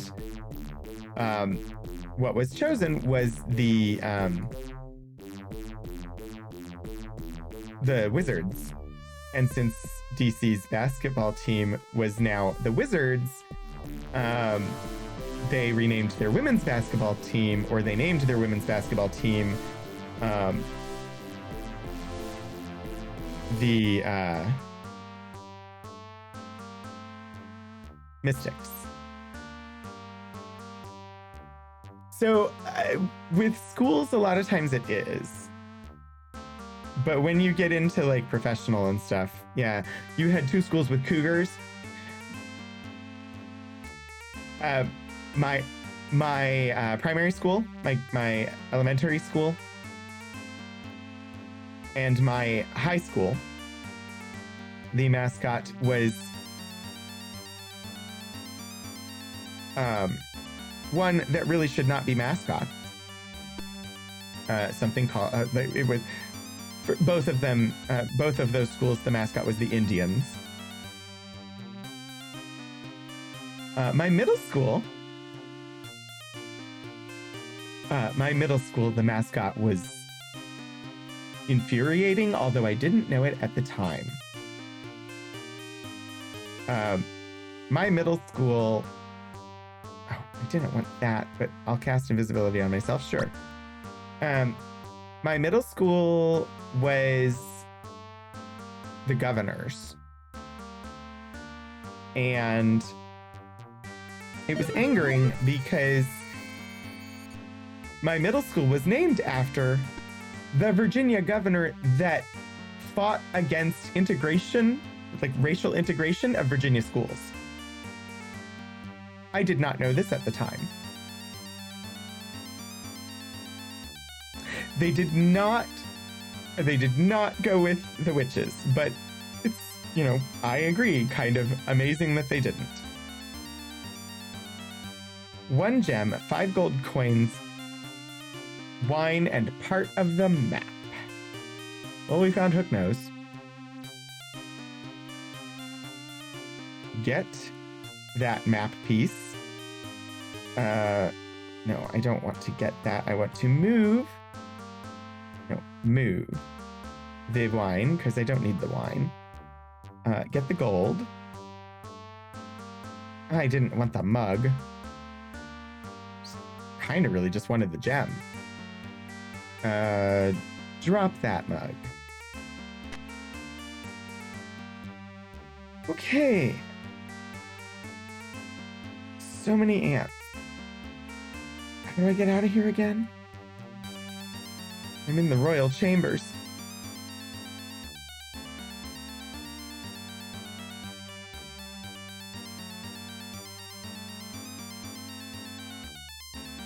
Okay. Hello, everybody. How goes the fight?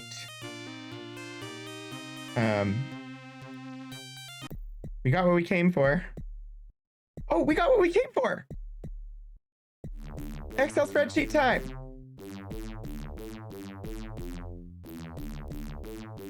Map piece 1. Successfully acquired. Ol' Hawknose died. But we got the map piece that Ol' Hawknose had.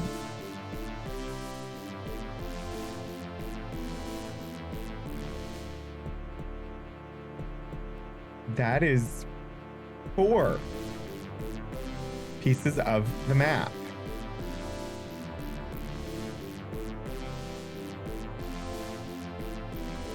I know, Moody Mystery, it's exciting. I'm very happy.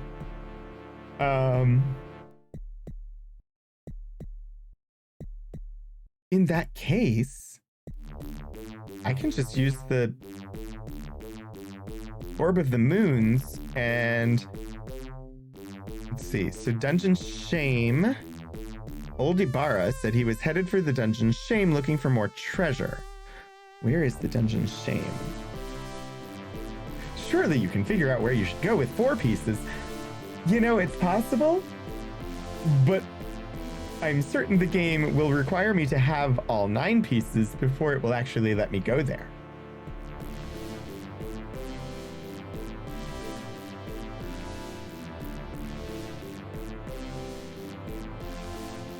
All right.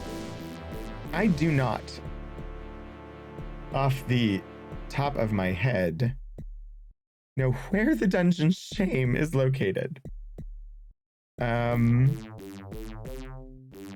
Isloth Library. Shame. Now this is my kind of dungeon. Not that I'm normally interested in going into dungeons at all, but this was different. Sihanouk convinced me to go down there looking for gold with him. And I have to admit, he was right. There were nuggets of it just lying around on the ground all over. And more to be found with shovel or pick.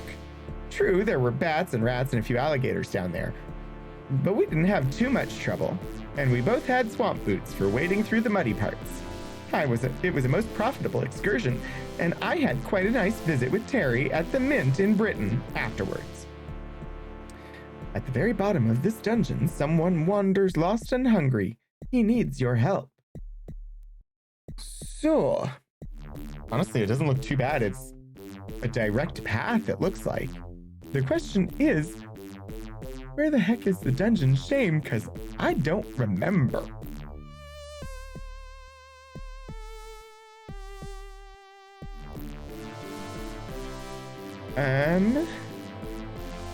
Let me check the notes from prior games.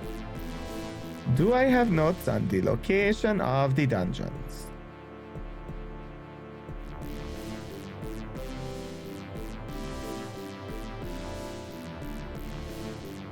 Notes on the location of the shrines.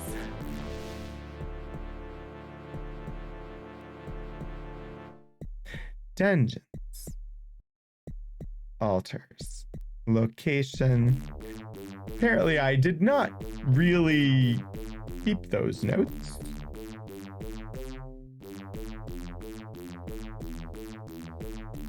Spells. Nope. Okay. Shrines. Virtues of Avatarhood. Spell info. Scrolls. Potions. Well, just because I don't have it in my notes doesn't mean that I can't look it up. Because I honestly do not remember where that is. The dungeon.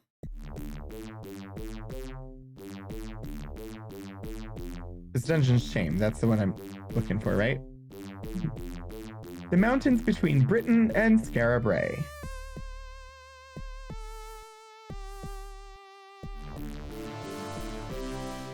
So...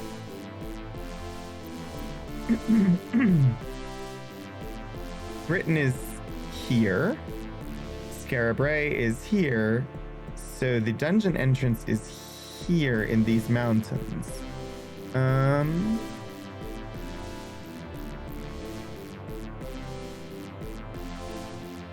Curious whether it actually shows it on the map.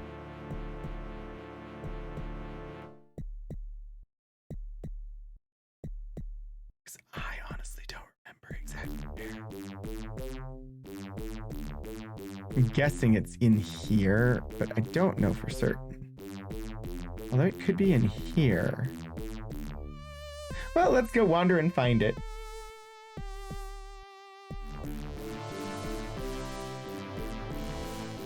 I'm sad because I had, in glancing at the wiki after it had, we've been playing this game for 8 months. I had sort of, I saw a list of like all the companions that are available to join you on your quest. And I had identified everybody who I would like to recruit. And, but I don't actually know how. Oh, okay. I was thinking Sinvral was somebody I was trying to recruit, but they're not.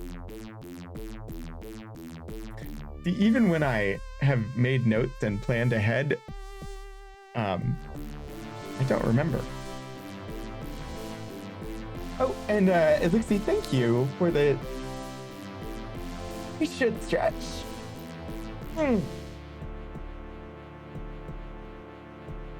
But let's see, if I am going southwest of Britain, I might as well pop into the king's throne room and have him heal me.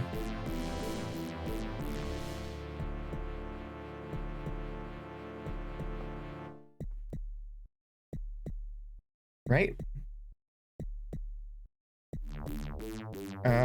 Let us use the Orb of the Moons directly in front of me. And then we'll just hop on in.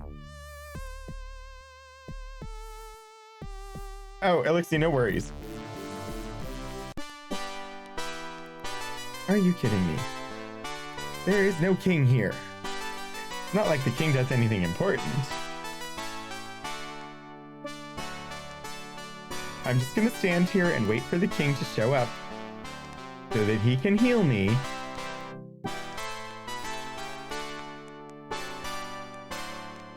Then I'm going to sell gold nuggets on our way out of town. Hello, Lord British. Heal. Lord British waves his hand, and your whole party is healed. Bye. Like, I have the Orb of the Moons, and the king heals me with a wave of his hand. Why would I ever need to carry around food for camping?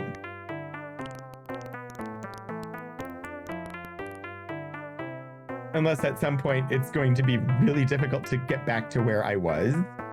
So that teleporting away in... Oh gosh, go away. Goodbye.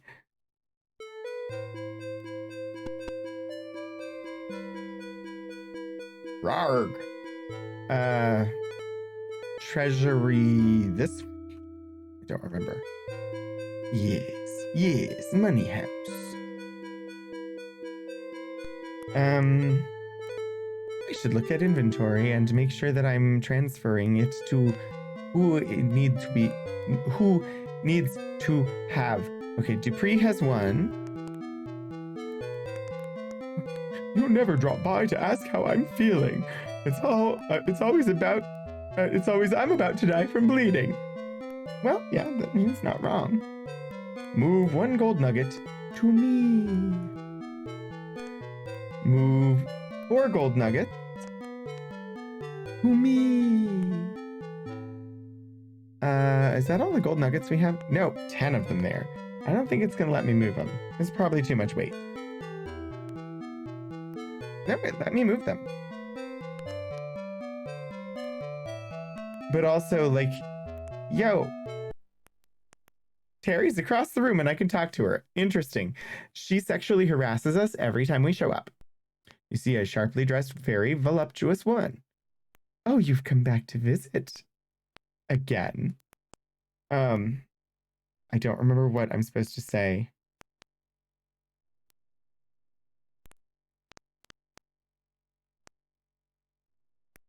Britannia has been so prosperous lately that there's been a lot of demand for gold coinage.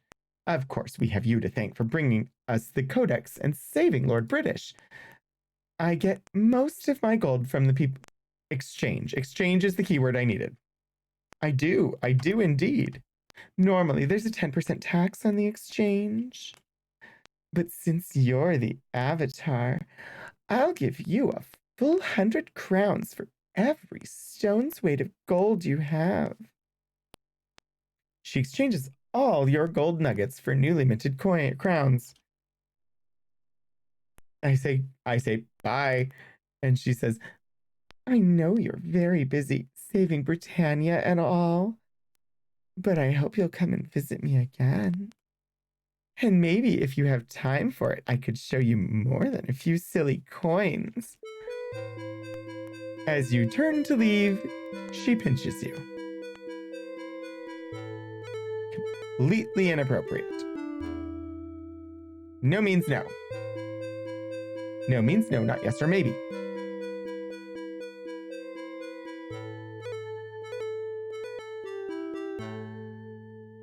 Okay.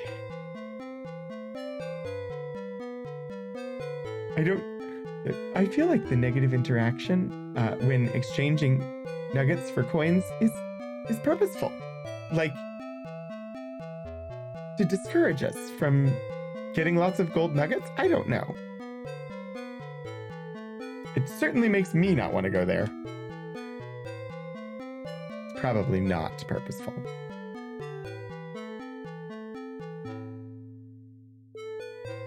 But none of the male NPCs ever flirt with me as the avatar.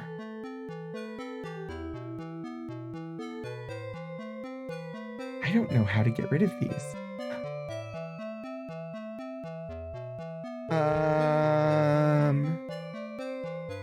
I would guess I can probably sell the magic armor here, can't I?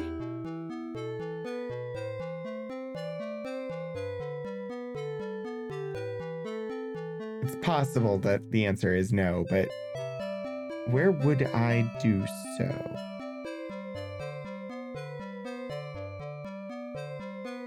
North Star Armory.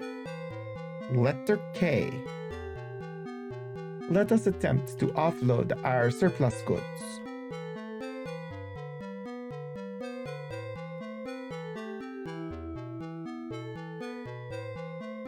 Trinsic? Is North Star not going to want to buy it? Like, I assumed... Actually, I think I was thinking Minok, but...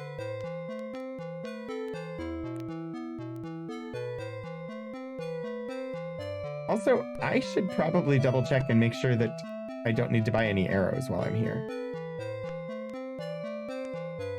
Oh, Max. I just realized I have...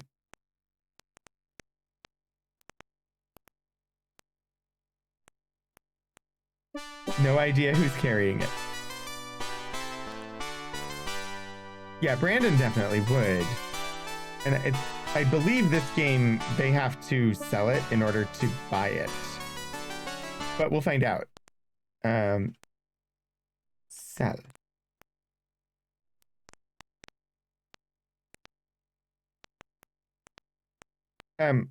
No.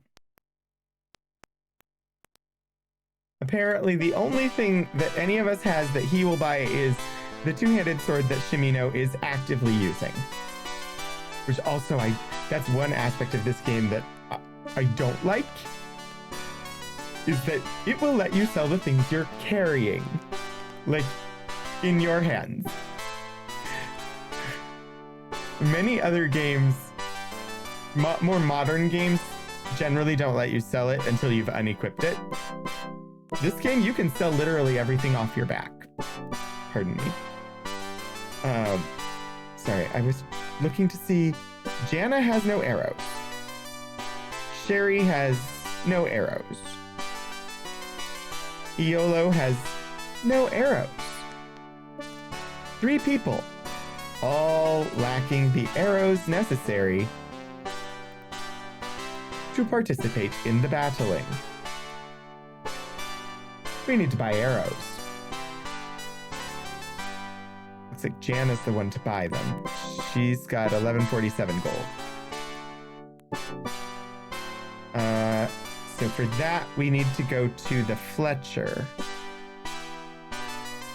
who should be directly across the way.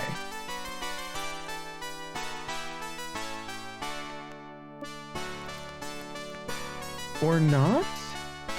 Was that? I thought I was at K. Oh, J is the baker. Where's the Fletcher? M. Ah. Diagonally across the way.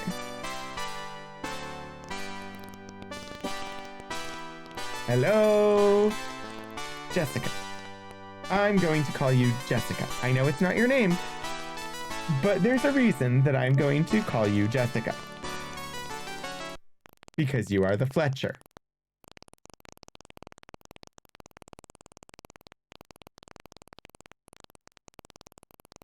Bye.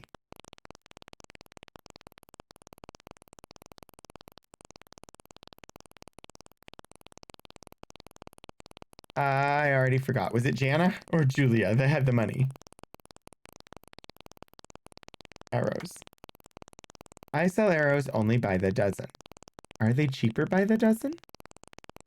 How many dozens?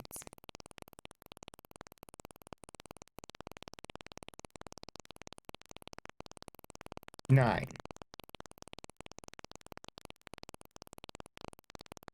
Yes.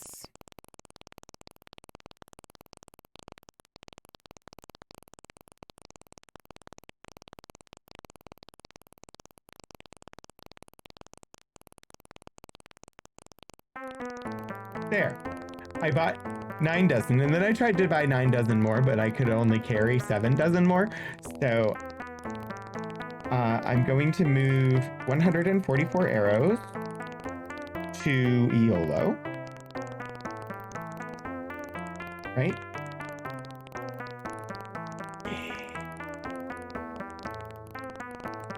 And then buy more arrows.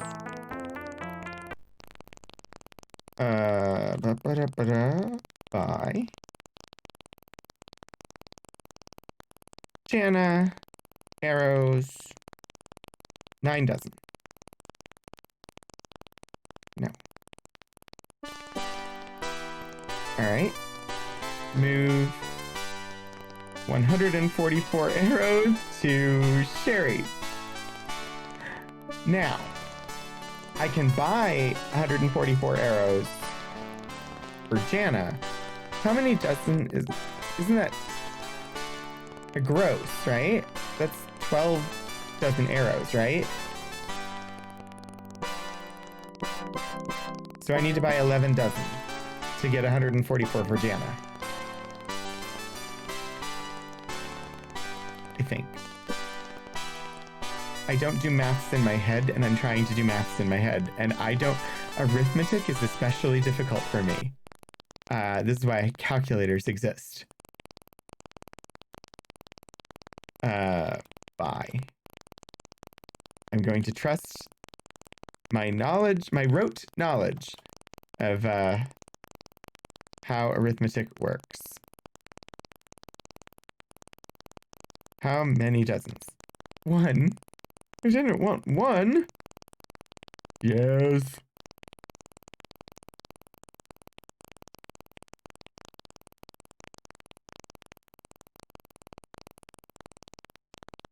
apparently 9 is the largest number you can actually put in. I needed 11, so I ended up buying 2 individually.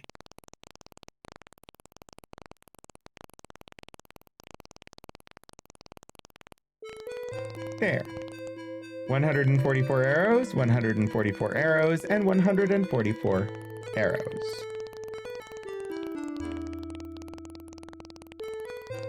Now we can move to somewhere where the sound of the fountain is not so grating on the ears. Yeah? Yeah. Yeah. I'm a save now that everybody's got ammunitions. And let's see, we were heading towards somewhere in the mountains west of here. So that means we need to get down and out to town. Hello, rabbit with red eyes. Is it the Beast of Kerbanog? With the sharp, pointy teeth.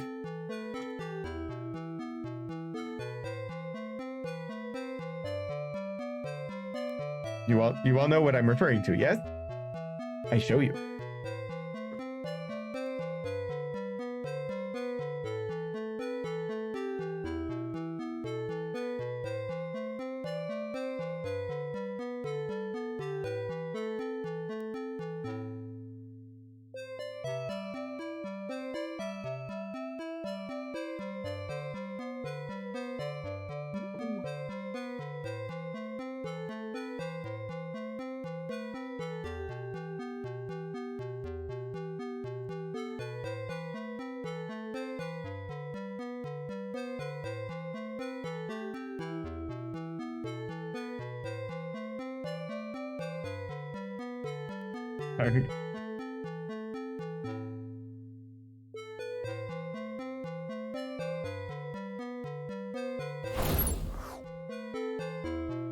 The Beast of Kerbanog.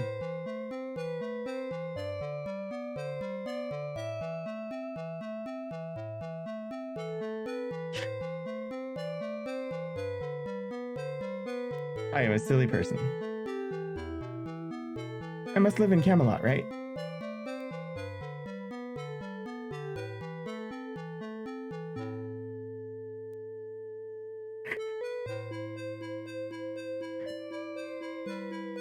I had to dig. It was buried amongst other plushies, but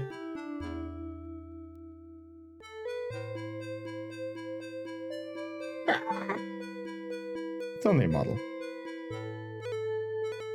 This was one of the official merch items from the Broadway tour of Spamalot. So I had to have the Beast of Kerbanog.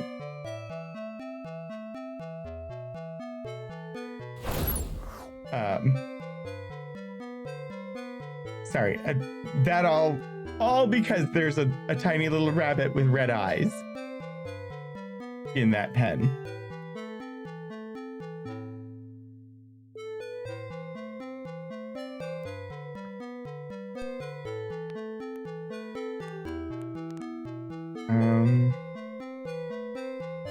I may have gotten distracted and for a time forgotten what we were doing. I think I have recalled now.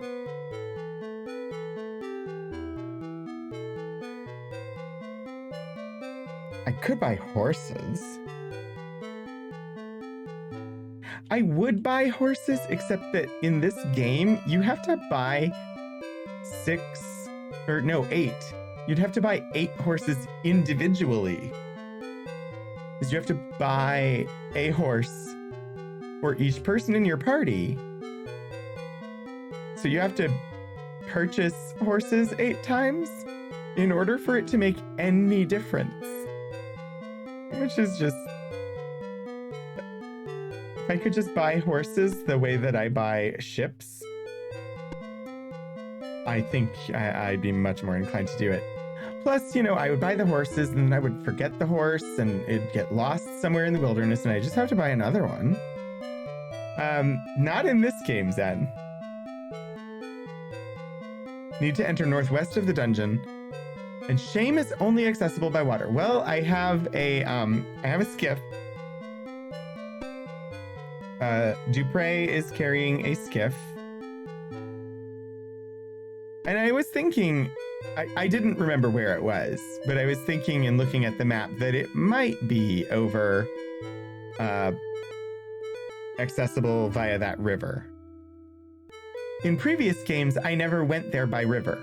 I just climbed over the mountains using the grappling hook.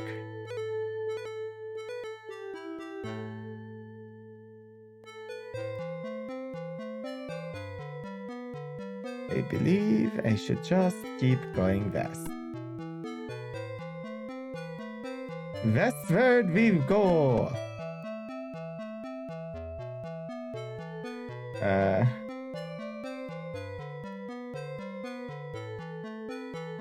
think there's a new... This is... I don't know. I said westward, which made me think of Westworld, and I think there's a relatively recent season of Westworld. I don't remember the last season of Westworld that I watched, though. I know I watched like the first 3. I think I was sort of losing interest by that point, but I enjoyed the series up to a point.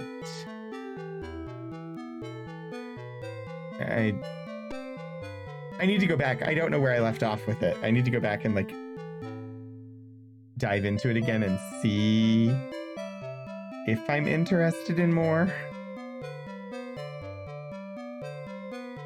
I don't know. Has anybody seen the more recent Westworld stuff? Yeah, I'm pretty sure this is the river.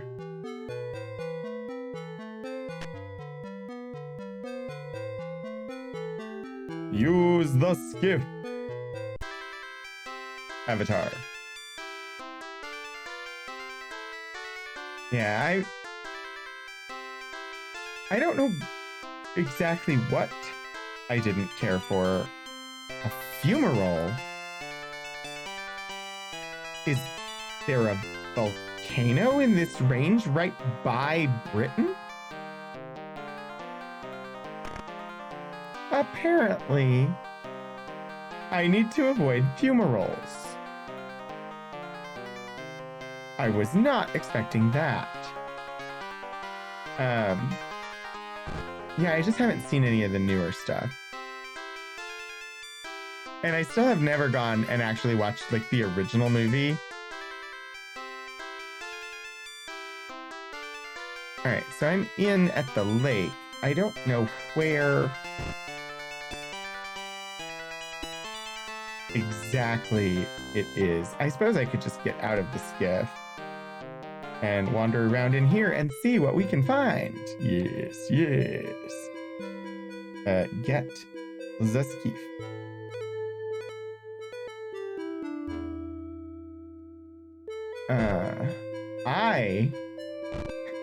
I'm excited for, let's see, I want more of Andor.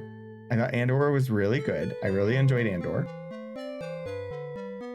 But I also want season 2 of Severance. Severance was excellent. I want more Severance.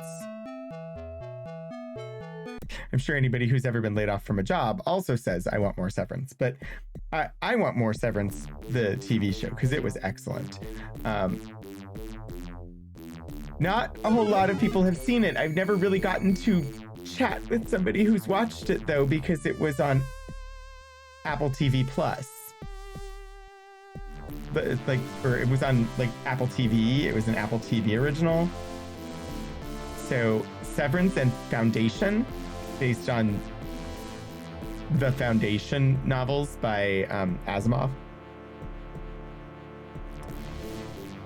Most people haven't seen them because they were on Apple. They're both really good. Okay, the Dungeon Shame, which, wasn't this just a path? Like, there's not really any choice in this dungeon. Wait, no. Yes. I'm confusing myself now. Ifloth. Jester. Shame. Shame. Shame. I would have to go in the other room to get my bell. But imagine. Shame. Shame. Shame. Oh gosh, I saw her in something else recently. The actress who did the shame line and rang the bell. And it took a while to place who she was. No, employer, I don't want Severance, the TV show, as Severance. Yeah, indeed.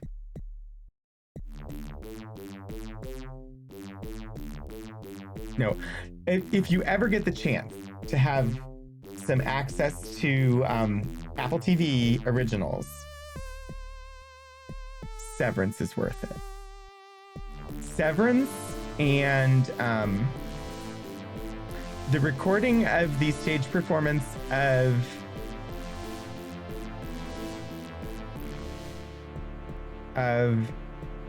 Come From Away.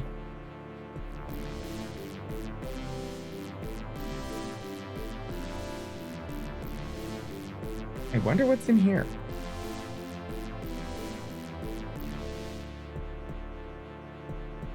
Galara Dragon, hello, welcome back. Thank you so much for the resubscription.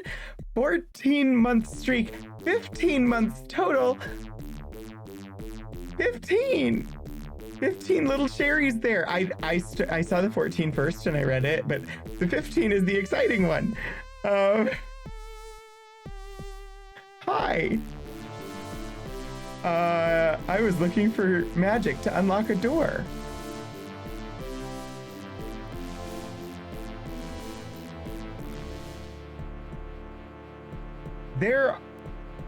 What are those? Skeletons. Aw, they're cute. Let's kill them. Right? Let's kill the skeleton.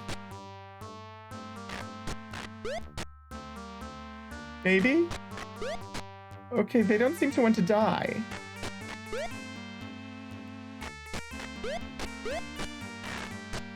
Why is everybody else staying outside the door? It's like they don't want to be in this room full of skeletons.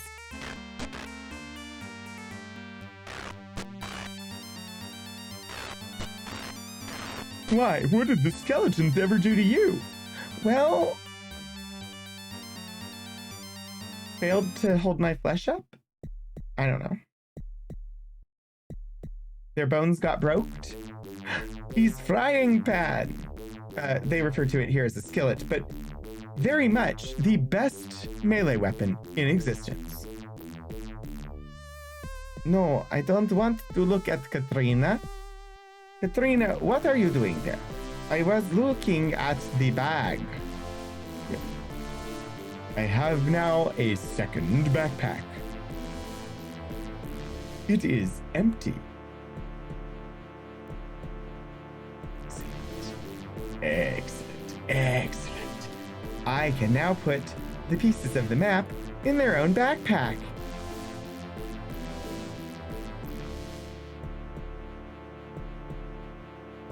Sorry. This is all part of inventory management, the game. Skeletons are hungry. They ain't nothing but bones. Yeah. Why didn't the skeleton cross the road? It didn't have the guts. I assume is what you were... Because if it didn't have the guts, it wouldn't cross the road, right?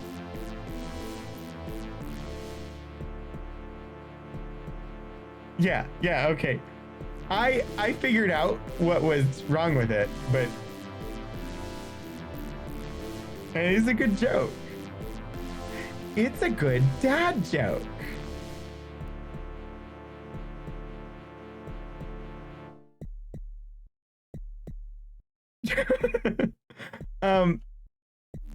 But if you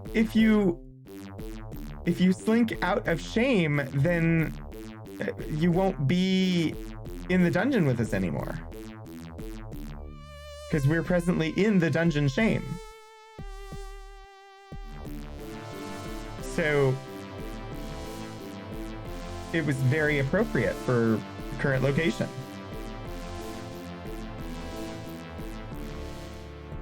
I have no idea if there was some reason to go into that room.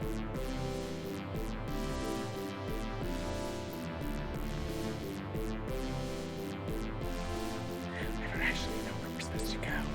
I haven't analyzed the level to that degree. Slink into shame, yes. Nice, murky corner. As long as you don't turn into a skeleton. And I'm very hopeful that we find no gremlins. Very hopeful that this game finally has no gremlins to steal my food. Wait, I don't care if they steal my food. I'm not using any of it. Hi, Puddle Glum. How are you doing? How's your ear? That gold nugget is... How did you get in there? Well, you pick up the gold nugget then.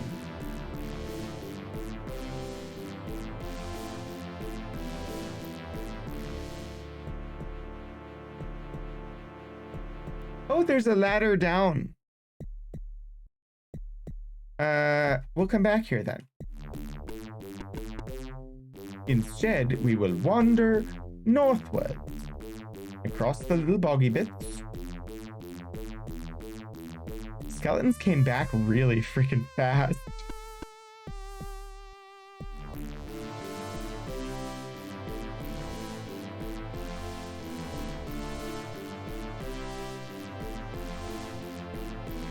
I do need food, and there are gremlins in Ultima 6.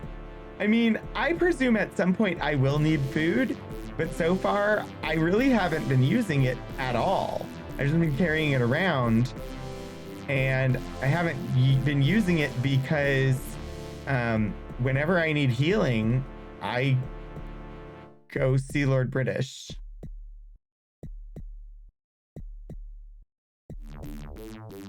I presume there will come a time where that is not an option, but so far it has not occurred.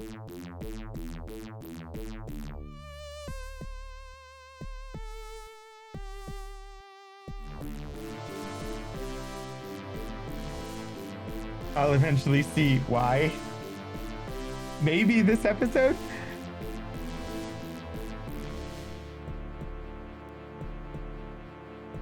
I hear something to the west. Hello there. What the frack is that? A mongbat. I haven't seen those in a while.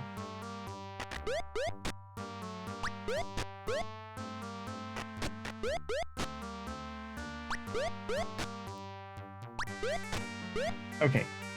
You want to interfere with my boomerang? You get the main gosh instead. Main gosh. Yeah, only need food if you're asleep. You're not getting away that easily, Mongbat.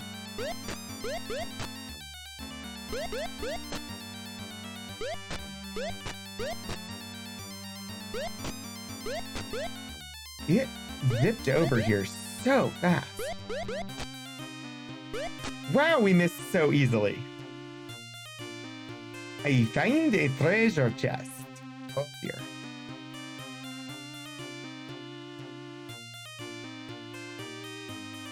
I save. I use the treasure chest. It had bomb. And meat. Was there anything else in there but the meat? There was not. Let's restore and just leave the treasure chest alone.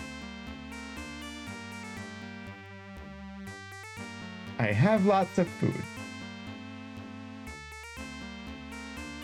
Hello, Mongbat.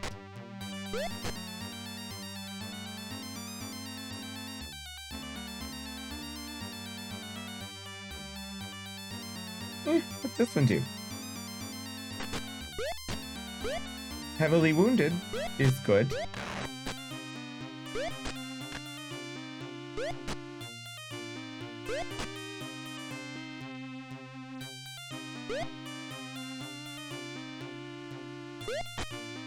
And it ran away.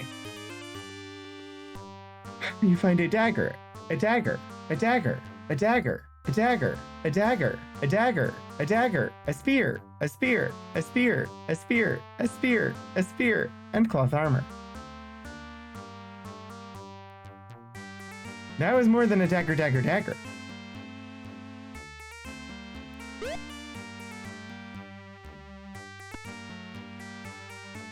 It's so far away. But are there enough daggers and spears? Daggers and spears. I suppose it depends on whether it is a Mick dagger or I'm so silly. Nice way to earn gold if you have enough inventory space. Certainly don't have enough. But I will get... I can't pick up the freaking cloth armor. Fine. You do it. I can't change people.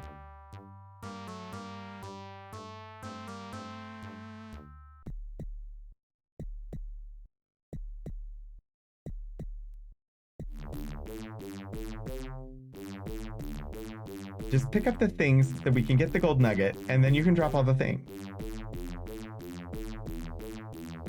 Or not. Because now... Too much for Dupre to carry? Really? I guess my first two people carry a lot of the stuff. Also, I should probably... Are you freaking kidding me?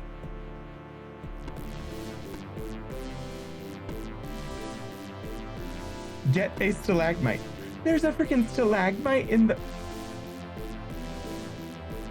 It taunts me.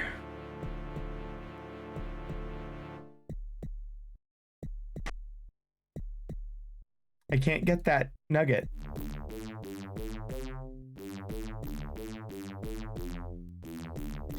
Sherry is leveled. All the way.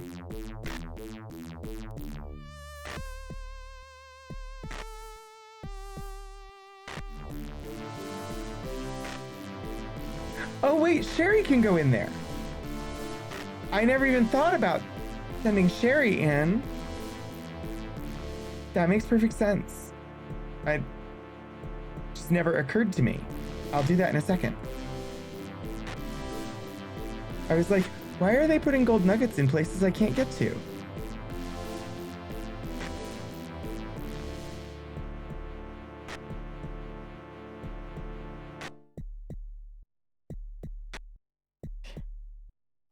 Sherry. Sherry the mouse is amazing. Sherry. The mouse can't get in there.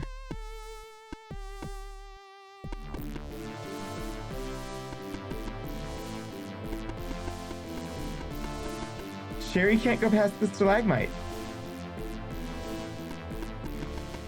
It doesn't let me.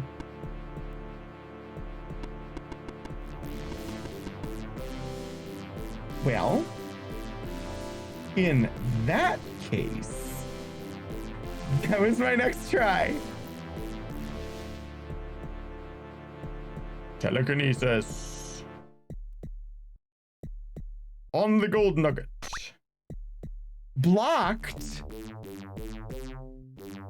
Do I have to be standing here? I'm gonna try it again.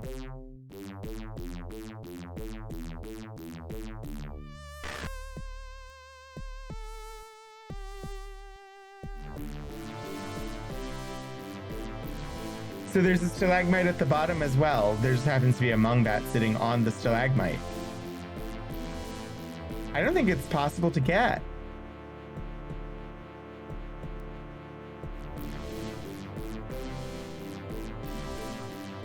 I am, I'm done trying.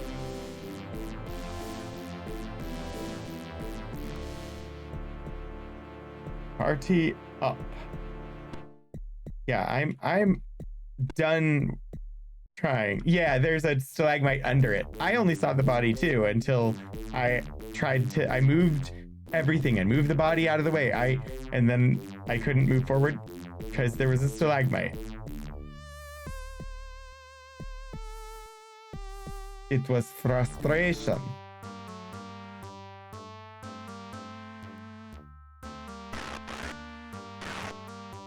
It was going to drive me batty.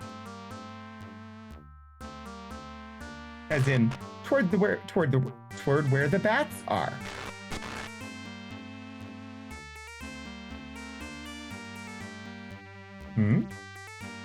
What's down here? Oh wait, is that that's the path? Oh. Wait. What was that noise? Where? What? Who attacked me?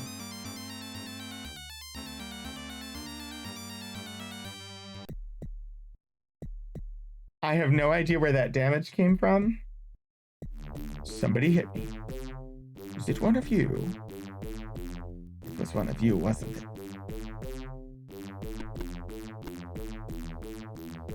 Alright. It's trying to go and explore this direction now. Yes? Yes.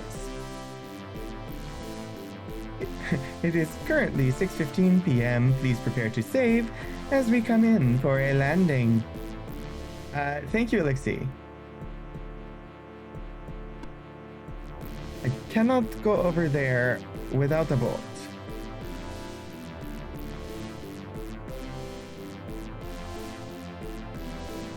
I wonder if it's worth it.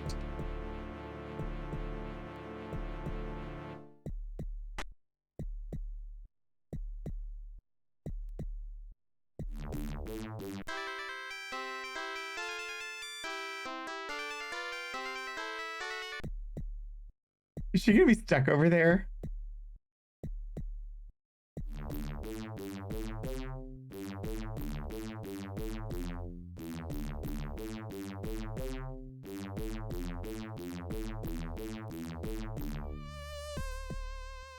Well, we'll see.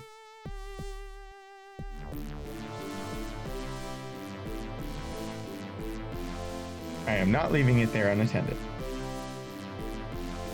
Okay, she's not stuck. Uh-oh.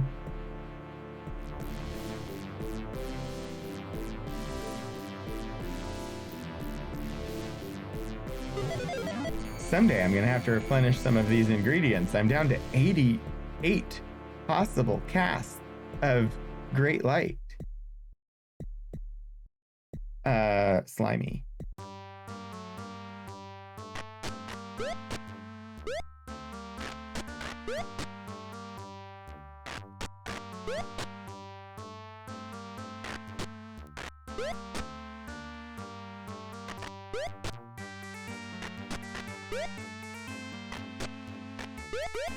I'm like, I have not managed to kill any of it yet. Thank you, somebody else is actually fighting. You know, while I'm doing this, let's just go with assault for now. We just don't want to oversalt things. I thought 2 people were set on retreat. There. I don't think it's going to be too salty with everybody set to assault, but if it ends up being, then, you know, we'll change one of them to something else. Maybe add some pepper.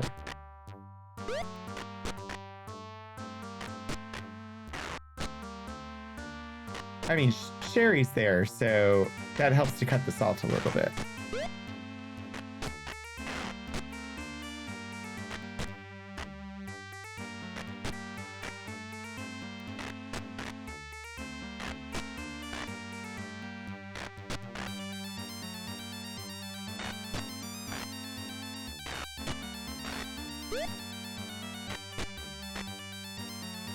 Okay, the slime is done for. And that's literally all that was in this room, and I'm not surprised.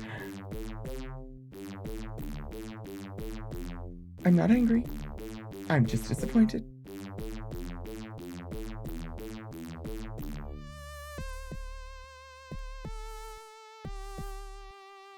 Is there like a mass heal?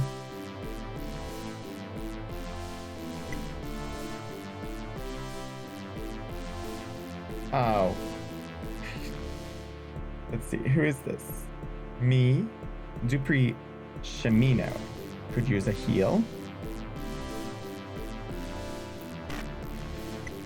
I'm sorry, a heal is all I have. You know, sometimes you get to the end of the loaf and the heal is all that's left.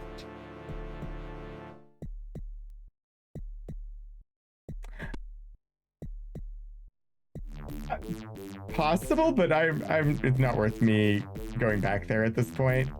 I did not think of that. Maybe, I don't know if you can blow up stalagmites with powder kegs. This appears to be a tunnel that goes nowhere.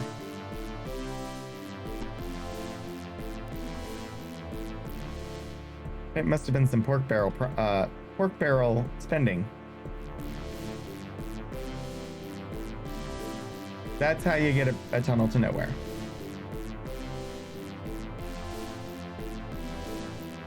Yes, that was not so subtle political commentary. Not of anything particular happening right now, but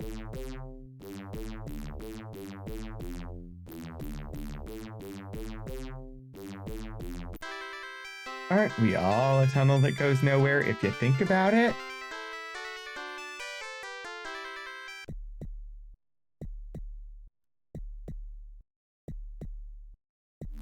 I have thought about it. And indeed, I do see that we are all a tunnel that goes nowhere. Except that the tunnel travels. So in a sense, it does go somewhere.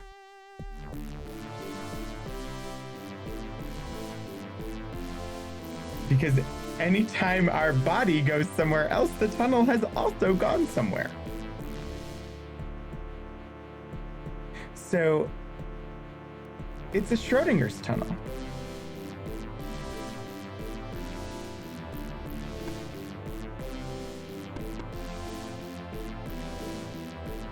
Schrodinger's tunnel.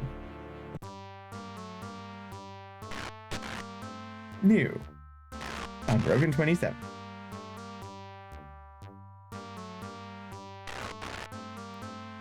On the next episode of Schrodinger's Tunnel. Does it? Or does the world adjust around our stationary tunnel? Oh wow. Now we're getting into the deep philosophy. And that's my new philosophy. Okay. We have fully explored portions. But there was a down there were two down ladders.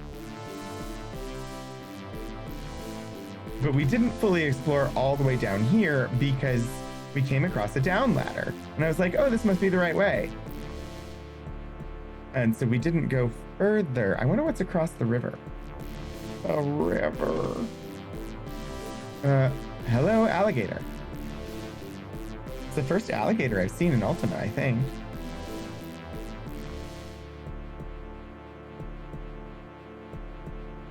Or is it a crocodile? How can you tell?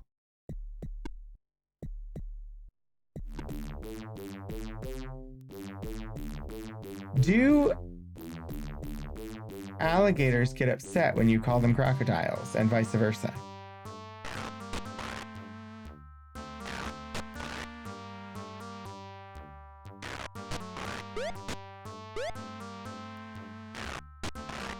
Somehow I doubt a boomerang would actually be very effective against an alligator. Boomerang just doesn't seem like the weapon to fight an alligator. You know? Apparently there's more alligators. Crocodile will say, come back in a while. Alligators say, see you later. Yeah. I suppose that would allow you to tell them apart. See you later, alligator. After a while, crocodile. Wow. I have not thought about that song in forever.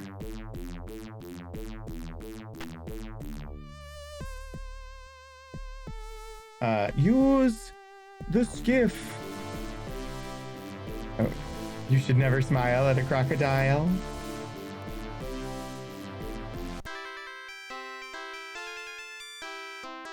There's literally no reason to be over here except that there's a bunch of gold nuggets. Let us move 5 of the gold nuggets out of my inventory and give them to Yolo, so that I may pick up more nuggety goodness. Just put these gold nuggets in a bowl of milk and you'll have a balanced breakfast.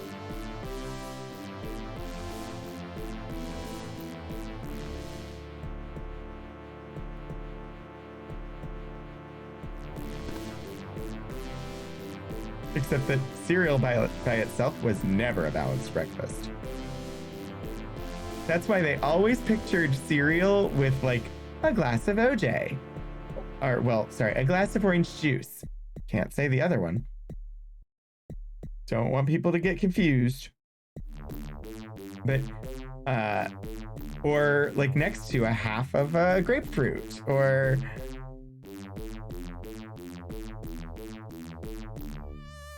because they want to advertise a balanced breakfast. So then they started saying as part of a balanced breakfast. But honestly, like if you have cereal and you just have cereal, great. Presumably you're going to eat more than just that meal that day, and not everything you eat needs to be fully nutritionally balanced.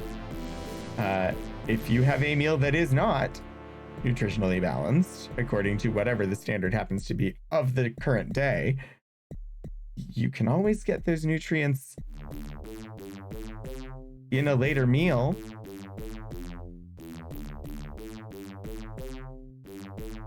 What other OJ could you have a glass of? Well, it depends on how far in the gutter your mind is.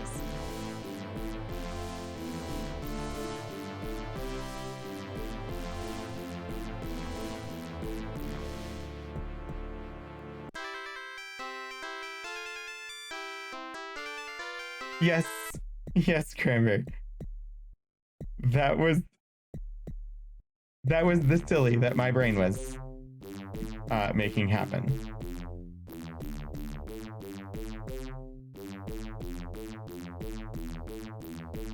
Not that far. Okay. I hear innuendo in like everything all the time, because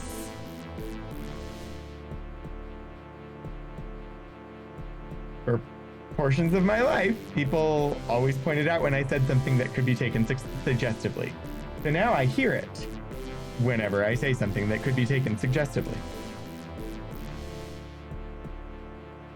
The codex in Ultima 5 is at the coordinates OJ?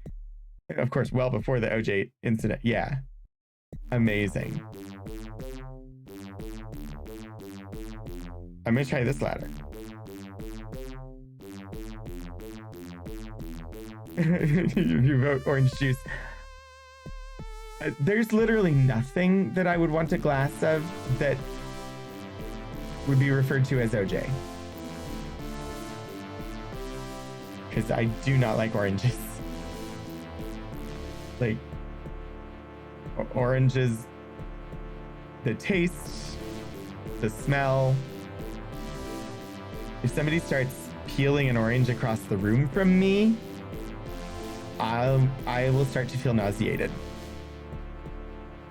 That's how much I dislike oranges. And when somebody like starts peeling an orange across the room, I can smell it from across the room. Orange isn't the new black for me. This is true. So we managed to get down to level 2 of the Dungeon Shame. And that is where we're going to leave the game for today. Because it is time for me to wind this down, and I have chores and things that need to get done. So you don't like the texture of oranges, but you can drink orange juice without the pulp. When I used to drink orange juice, I always had it with the pulp. I don't know that I've ever had it without. I don't care for oranges, and I don't really like tangerines or like tangelos or like any of the like hybrid of orange with something else. I do like grapefruit.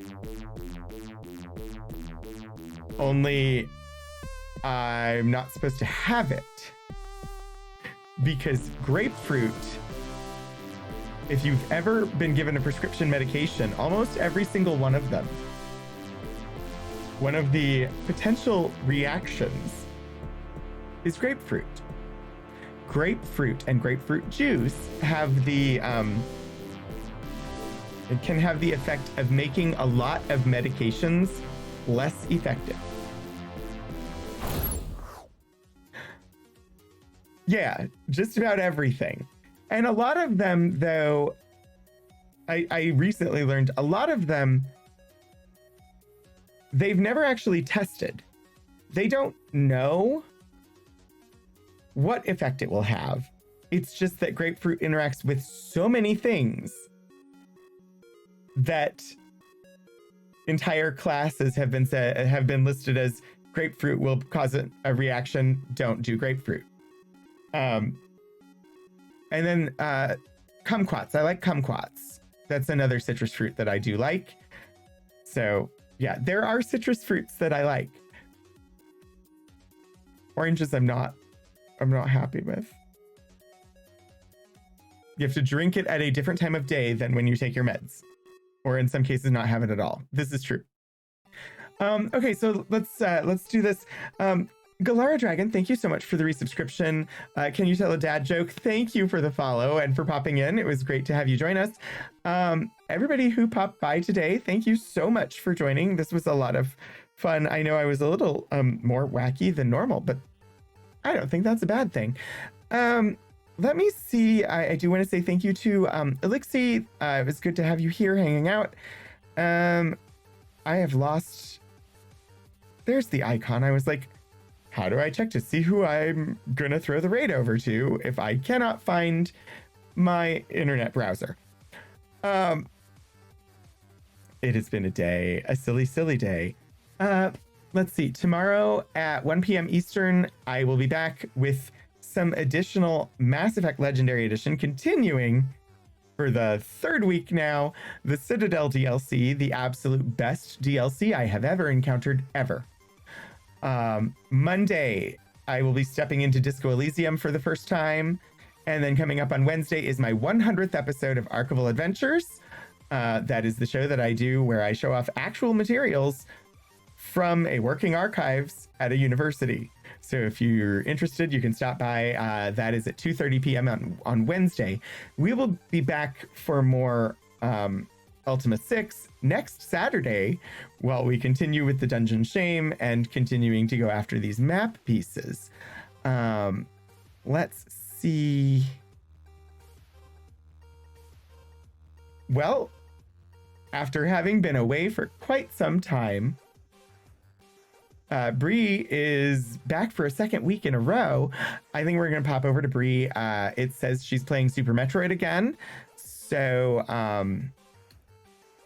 I'm going to set that up if I can find the buttons.